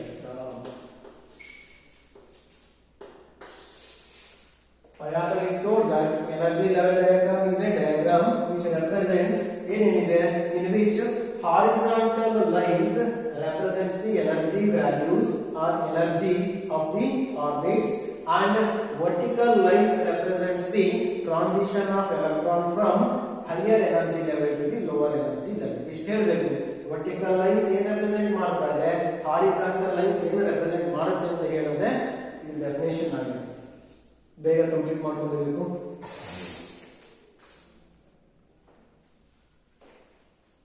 Right down ಇದು ಸ್ಟಾರ್ಟ್ ಮಾಡಿ. ನೀವು ಆಮೇಲೆ ನೋಟ್ ಬರ್ಕೋಬಹುದಾಗಿರುತ್ತೆ. ವಿಡಿಯೋಸ್ ನೋಡಿ ರಿಪೀಟೆಡ್ ಆಗಿ ನೀವು ಬರ್ಕೋಬಹುದಾಗಿರುತ್ತೆ. Write down the definition. It is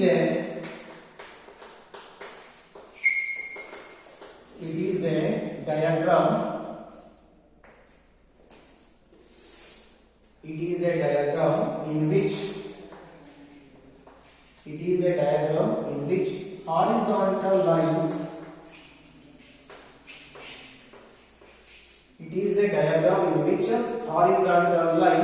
represents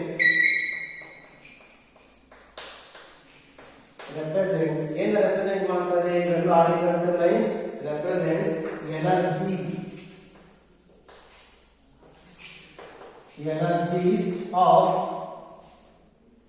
energies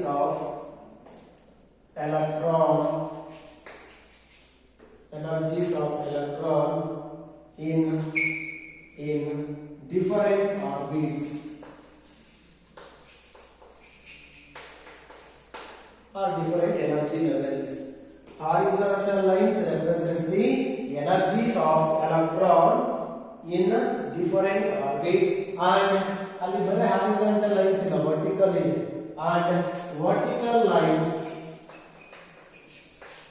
and vertical lines represents, ನೀವು ಹೇಳ್ಬೋದಲ್ವಾ vertical lines ಏನು represent ಮಾಡುತ್ತೆ. vertical lines represents transition of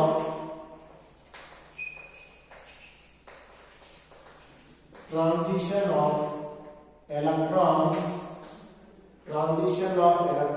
from ಎಲ್ಲಿಂದ ಟ್ರಾನ್ಸಿಷನ್ ಆಗಿದೆ.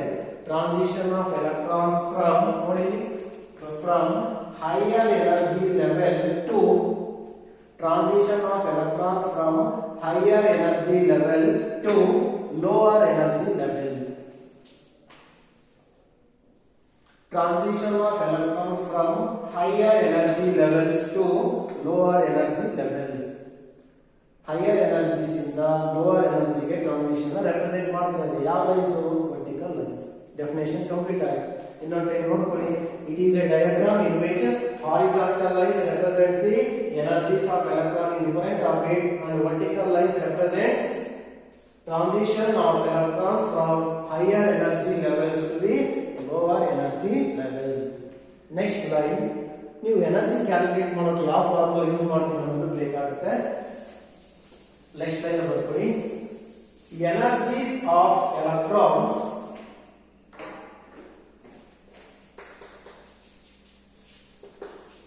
in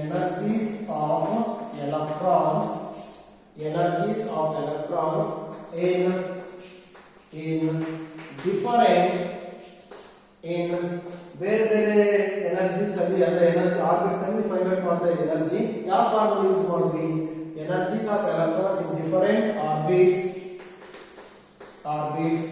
is calculated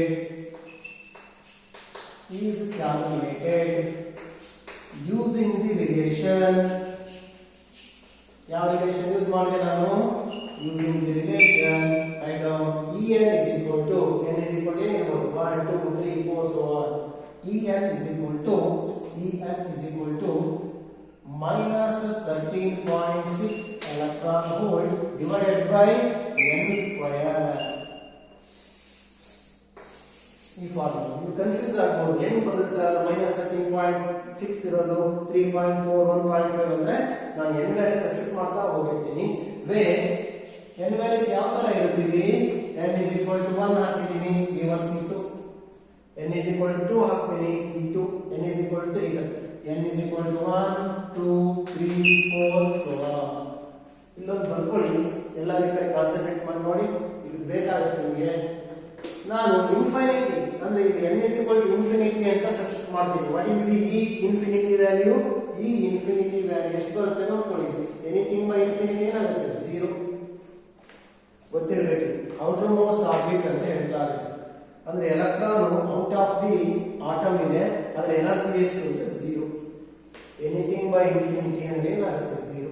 ಅದನ್ನು ಬರ್ಕೊಂಡಿರಿ, ಬೇಕಾಗುತ್ತೆ ಸಿಟಿ ಪರ್ಪಸ್. ನೋಡಿ ಇಲ್ಲಿ ಎನರ್ಜಿ ಲೆವೆಲ್ ಡಯಾಗ್ರಾಮ್ ಕಾನ್ಸೆಪ್ಟ್ ಮುಗಿತು. ಇಲ್ಲೊಂದು 3 to 4 ಪಾಯಿಂಟ್ಸ್ ಹೇಳ್ತೀನಿ. ನೆಕ್ಸ್ಟ್ ಕ್ಲಾಸ್ ಅಲ್ಲಿ ರಿಪೀಟ್ ಮಾಡ್ತೀನಿ. ವಿತೌಟ್ ಡಯಾಗ್ರಾಮ್ ಅರ್ಥ ಮಾಡ್ಕೊಳ್ಳೋದು ಕಷ್ಟ ಆಗ್ಬೋದು, ಇಲ್ಲೇ ಹೇಳ್ಬಿಟ್ಟು ನೋಡ್ಕೋಬೇಕು ನೀವು. ಇಲ್ಲಿ ಗ್ರೌಂಡ್ ಸ್ಟೇಟ್ ಬಗ್ಗೆ ನಿಮ್ಗೆ ಐಡಿಯಾ ಇರಬೇಕು. What is mind by ground state ಅಂದ್ರೆ ಏನ್ ಹೇಳ್ಬೋದು ನೀವು? Ground state is the inner most orbit of N atom. Example, ಈ ಆರ್ಬಿಟ್ಸ್ ನಾನು ಇಂಟರ್ ರೆಪ್ರೆಸೆಂಟ್ ಮಾಡ್ತೀನಿ, ನೋಡ್ಕೋಬೇಕಿಲ್ಲ. ನ್ಯೂಕ್ಲಿಯಸ್ ಇದೆ, ನ್ಯೂಕ್ಲಿಯಸ್ ಆದ್ಮೇಲೆ ಬರೋದು ಯಾವುದು? n is equal to 1. Next ಬರೋದು ಯಾವ orbit? Second orbit. n is equal to 3. Finally ಏನು ಬರುತ್ತೆ? n is equal to infinity. ಇಲ್ಲಿ ಇನ್ನರ್ ಮೋಸ್ಟ್ ಆರ್ಬಿಟ್ ಅಂದ್ರೆ ಯಾವುದು? ನಾನು ಬರೆದಿರೋದು n is equal to 1. n is equal to 1 is ground state. What is meant by ground state? Ground state is the innermost orbit of the electron. Sorry, orbit of an atom. Atom na innermost orbit na ನಾವು ground state ಅಂತ ಹೇಳ್ತೀವಿ. ground state energy maximum minimum I think ಮಾಡಿರಬೇಕು. ನಾನು ಹೇಳ್ತಾ ಇದ್ದೆ, ನೀವು ಈ ತರ ವ್ಯಾಲ್ಯೂಸ್ ನೋಡ್ತಾ ಹೋದ್ರೆ ಏನಾಗ್ತಾ ಇದೆ? ನೆಗೆಟಿವ್ ವ್ಯಾಲ್ಯೂ ಡಿಕ್ರೀಸ್ ಆಗ್ತಾ ಇದೆ ಅಂದ್ರೆ ಅದರ ಮ್ಯಾಗ್ನಿಟ್ಯೂಡ್ ಇನ್ಕ್ರೀಸ್ ಆಗ್ತಾನೆ ಹೋಗ್ತದೆ ಅಂತ. therefore E1 is minimum or maximum? E1 is always minimum. ಅಂದ್ರೆ ಗ್ರೌಂಡ್ ಸ್ಟೇಟ್ ಯಾವ್ದಾದ್ರು ಆಟಮ್ ನ ಕಡಿಮೆ ಎನರ್ಜಿ ಇರೋ ಸ್ಟೇಟ್ ಅಂದ್ರೆ ಯಾವುದು? Ground state. Ground state energy ಏನಾಗಿರುತ್ತೆ ಅಂದ್ರೆ ಮಿನಿಮಮ್ ಆಗಿದೆ. ನೀವು ಯಾವುದೇ ಆಟಮ್ ತಗೊಳ್ಳಿ, E1 ಎಲ್ಲ ಆಟಮ್ಗಿಂತ ಎನರ್ಜಿಗಿಂತ ಕಡಿಮೆ ಇರುತ್ತೆ. ಅದನ್ನೇ ನಾವು ಗ್ರೌಂಡ್ ಸ್ಟೇಟ್ ಎನರ್ಜಿ ಅಂತ ಕರೀತೀವಿ. ಅಲ್ಲಿ ground state is the inner most orbit for which n value is 1 and it has a minimum energy ಅಂತ ಒಂದು ಪಾಯಿಂಟ್ ಗೊತ್ತಿರಬೇಕು ನಿಮಗೆ. ನೆಕ್ಸ್ಟ್ ಕ್ಲಾಸ್ ಮತ್ತೆ ರಿಪೀಟ್ ಮಾಡ್ತೀನಿ. ನೆಕ್ಸ್ಟ್ ಎಕ್ಸೈಟೆಡ್ ಸ್ಟೇಟ್ಸ್ ಅಂತ ಕೇಳ್ತಾರೆ, ನೋಡ್ಕೊಳ್ಳಿ. n is equal to 2, n is equal to 3, n is equal to 4, so on. These are all called excited states. For example, n is equal to 2 is the first excited state. ಯಾಕೆ ಆ ತರ ಕರೀತೀವಿ ಅಂದ್ರೆ electron ground state ಅಲ್ಲಿ ಇರೋದು first ಹೋಗೋದು ಎಲ್ಲಿಗೆ? 2a. ಅಲ್ಲಿ ಹೋಗ್ತಾ ಇರೋ ಫಸ್ಟ್ ಎಲ್ಲಿಗೆ? 2a. ಹಾಗಾಗಿ ಅದನ್ನ ಏನಂತ ಕರೀತೀವಿ? First excited state. First excited state ಅಂತ ಕೇಳಿದ್ರೆ ನೀವು n ವ್ಯಾಲ್ಯೂ ಎಷ್ಟು ತಗೋಬೇಕು? 2. ಸೆಕೆಂಡ್ ಎಕ್ಸೈಟೆಡ್ ಸ್ಟೇಟ್ ಅಂತ ತಗೊಂಡಾಗ n is equal to 3. Excited state start ಆಗೋದು ಇಲ್ಲಿಂದ 2 ಇಂದ. ಅದಕ್ಕೆ n is equal to 2 ಅಂದ್ರೆ first excited, n is equal to 3 ಅಂದ್ರೆ ಸೆಕೆಂಡ್ ಎಕ್ಸೈಟೆಡ್. ಈ ತರ ನೀವು ತಗೋಬೇಕು. ಕನ್ಫ್ಯೂಸ್ ಆಗ್ಬಿಡುತ್ತೆ ನಿಮಗೆ, ಅದಕ್ಕೆ ಹೇಳ್ತಾ ಇದ್ದೀನಿ. ಎನರ್ಜಿ ಲೆವೆಲ್ ಅಂದ್ರೆ first energy level n is equal to 1 correct. ಅದೇ ಫಸ್ಟ್ ಎಕ್ಸೈಟೆಡ್ ಸ್ಟೇಟ್ ಅಂತ ಕೇಳಿದಾಗ n is equal to 2 ನೇ ತಗೋಬೇಕು. ಎಕ್ಸೈಟೆಡ್ ಸ್ಟೇಟ್ ಸ್ಟಾರ್ಟ್ ಆಗೋದೇ n is equal to 2 ಇಂದ. ಇದನ್ನು ಕಾಮನ್ ಆಗಿ ಮಿಸ್ಟೇಕ್ ಮಾಡ್ತಾ ಇದ್ದೀರಾ. ಎನರ್ಜಿ ಲೆವೆಲ್ ಅಂದ್ರೆ ಕರೆಕ್ಟ್ ಆಗಿ ಗೊತ್ತಾಗುತ್ತೆ ಫಸ್ಟ್ ಸೆಕೆಂಡ್ ಥರ್ಡ್ ಅಂತ. ಎಕ್ಸೈಟೆಡ್ ಸ್ಟೇಟ್ ಅಂದಾಗ ಇಲ್ಲಿಂದಲೇ ತಗೋಬೇಕು. First excited n is equal to 2, second excited n is equal to 3, third excited n is equal to 4, fourth excited n is equal to 5 and so on. ಇದು ನಾನು ಹೇಳೋದಕ್ಕೆ ನಿಮಗೆ time ತಗೊಂಡಿದ್ದು. Next class repeat ಮಾಡ್ತೀನಿ. Ground state ಅನ್ನೋದು ಒಂದೇ ಇರುತ್ತೆ, ಅದೇ ಇನ್ನರ್ ಮೋಸ್ಟ್ ಆರ್ಬಿಟ್ ಆಗಿರುತ್ತೆ. Excited status number of excited states ಇರುತ್ತೆ. It start from n is equal to 2. n is equal to 2 ಇಂದಲೇ ಸ್ಟಾರ್ಟ್ ಆಗುತ್ತೆ ಎಕ್ಸೈಟೆಡ್ ಸ್ಟೇಟ್. ಇದ್ರ ಬಗ್ಗೆ ಹೇಳಿ ಇಲ್ಲಿ ಡೆಫಿನೇಷನ್ ಬರುತ್ತೆ. ಹಾಗಾಗಿ ಕೆಮಿಸ್ಟ್ರಿ ಸ್ವಲ್ಪ ಓದಿರ್ತೀರಿ. ಏನ್ ಸರ್ ಅಂದ್ರೆ ಇಂಟ್ರೆಸ್ಟ್ ನೋಡ್ಕೊಳ್ಳಿ. ಅಯನೈಸೇಷನ್ ಅಂಡ್ ಎಕ್ಸೈಟೇಷನ್ ಅಂತ ಹೇಳ್ತಾರೆ. ಲಾಸ್ಟ್ ಇನ್ನೊಂದು half an hour or 45 minutes ಗೆ ಕಂಪ್ಲೀಟ್ ಆಗುತ್ತೆ ಚಾಪ್ಟರ್. ನೆಕ್ಸ್ಟ್ ವಿಡಿಯೋಗೆ ಕಂಪ್ಲೀಟ್ ಆಗುತ್ತೆ. ಅಯನೈಸೇಷನ್ ಅಂಡ್ ಎಕ್ಸೈಟೇಷನ್ ಅಂತ ಗೊತ್ತಿರಬೇಕು ನಿಮಗೆ. ಸ್ವಲ್ಪ ಡಿಫರೆನ್ಸ್ ಹೇಳ್ತೀನಿ ನಾನು. Ionisation means it is a process of removal of electron from an atom. ಒಂದು ಆಟಮ್ ಅಲ್ಲಿ ಎಲೆಕ್ಟ್ರಾನ್ ಇದೆ, ಎಕ್ಸಾಂಪಲ್ ಇಲ್ಲಿದೆ ಅನ್ಕೊಳ್ಳಿ, ಅದನ್ನು ಹೊರಗಡೆ ತೆಗಿತಾರೆ, ಅವಾಗ ಅಯನೈಸೇಷನ್ ಅಂತ ಕರಿತೀವಿ. ಹೊರಗಡೆ ಎಲ್ಲಿ ಕಳಿಸ್ಬೇಕು ಅಂದ್ರೆ ಇನ್ಫಿನಿಟಿ ಕಳಿಸ್ಬೇಕು. ಆ ಪ್ರೋಸೆಸ್ ನಾವು ಅಯನೈಸೇಷನ್ ಅಂತ. ಆ ಪ್ರೋಸೆಸ್ ನೆಕ್ಸ್ಟ್ ಇನ್ನೊಂದು ಹೇಳ್ತೀನಿ ನೋಡಿ, ಎಕ್ಸೈಟೇಷನ್ ಅಂದ್ರೆ ಎಕ್ಸೈಟ್ ಮಾಡೋದಷ್ಟೇ. ಅಂದ್ರೆ ಎಲೆಕ್ಟ್ರಾನ್ ಹೊರಗಡೆ ತೆಗೆಯಲ್ಲ. n=1 ನಲ್ಲಿ ಇರೋದು n=3 ಕಳ್ಸೋದಾಗಿರ್ಬೋದು, n=1 ನಲ್ಲಿ ಇರೋದು 5 ಅಥವಾ n=1 ನಲ್ಲಿ 2 ಅದನ್ನ ಟ್ರಾನ್ಸಿಷನ್ ಮಾಡಿದ್ರೆ ಅದು ಎಕ್ಸೈಟೇಷನ್, ಎಕ್ಸೈಟ್ ಮಾಡೋದಷ್ಟೇ. ಅಂದ್ರೆ ಎಲೆಕ್ಟ್ರಾನ್ ಒಂದು ಆರ್ಬಿಟ್ ಇಂದ ಇನ್ನೊಂದು ಹೈಯರ್ ಆರ್ಬಿಟ್ ಕಳಿಸೋದ್ರಿಂದ ಎಕ್ಸೈಟ್ ಆಗುತ್ತೆ. ಅದೇ ಒಂದು ಆರ್ಬಿಟ್ ಎಲೆಕ್ಟ್ರಾನ್ ಇನ್ಫೈನೈಟ್ ಆರ್ಬಿಟ್ ಕಳಿಸಿದ್ರೆ ಹೊರಗಡೆ ತೆಗೆದ್ರೆ ಅದರಿಂದ ಅದು ಅಯನೈಸೇಷನ್ ಆಗುತ್ತೆ. ಅಯನೈಸೇಷನ್ ಅಂದ್ರೆ ಏನಾಗುತ್ತೆ? electron transition takes place from its original orbit to the infinite orbit. Excitation ಅಂದ್ರೆ electron transition takes place from its orbit to the higher orbit. ಅದರ ಆರ್ಬಿಟ್ ಇಂದ ಹೈಯರ್ ಆರ್ಬಿಟ್ ಹೋದ್ರೆ ಎಕ್ಸೈಟೇಷನ್, ಅದರಿಂದ ಹೊರಗಡೆ ಇನ್ಫೈನೈಟ್ ಆರ್ಬಿಟ್ ಹೋದ್ರೆ ionisation. ಈ difference ಕೇಳ್ಕೊಂಡಿದ್ರೆ correct ಆಗಿದ್ರೆ ಸ್ವಲ್ಪ ಫಾಲೋ ಅಪ್ ಮಾಡ್ಕೊಳ್ಳಿ. ನೆಕ್ಸ್ಟ್ ಕ್ಲಾಸ್ ಈ ಡೆಫಿನೇಷನ್ಸ್ ಬರ್ಸಿ, ಗ್ರೌಂಡ್ ಸ್ಟೇಟ್ ಎಕ್ಸೈಟೇಷನ್ ಡಿಫರೆನ್ಸ್ ಬರ್ಸ್ಬಿಟ್ಟು ಇನ್ನೊಂದು ಕಾನ್ಸೆಪ್ಟ್ ಇದೆ, ಅದು 2 or 3 ಮಾರ್ಕ್ಸ್ ಗೆ ಕಾಮನ್ ಕೇಳೋ ಚಾನ್ಸಸ್ ಇರುತ್ತೆ, ಅದನ್ನ ನಾನು ಎಕ್ಸ್ಪ್ಲೈನ್ ಮಾಡ್ತೀನಿ. Thank you. ಆದಷ್ಟು ನೀಟಾಗಿ ಡಯಾಗ್ರಾಮ್ ನ ಬರ್ಕೊಂಡು ಫಾಲೋ ಮಾಡಿ. ಇದನ್ನ 1 or 2 ಟೈಮ್ಸ್ ಕೇಳಿರೋ question. Draw the energy level diagram and label the energy values ಅಂತ ಕೇಳ್ತಾರೆ. ನೀವು ವಿತೌಟ್ ಎನರ್ಜಿ ವ್ಯಾಲ್ಯೂಸ್ ಕೊಟ್ಟು ಡಯಾಗ್ರಾಮ್ ಮಾಡಿದ್ರೆ ಮಾರ್ಕ್ಸ್ ಕಂಪ್ಲೀಟ್ ಆಗಿ ಕೊಡೋ ಚಾನ್ಸಸ್ ಇರಲ್ಲ. ಅದಕ್ಕೆ ನೀವು ನೋಡ್ಕೋಬೇಕು ಅಂದ್ರೆ ನೀವು ಕಾಮನ್ ಆಗಿ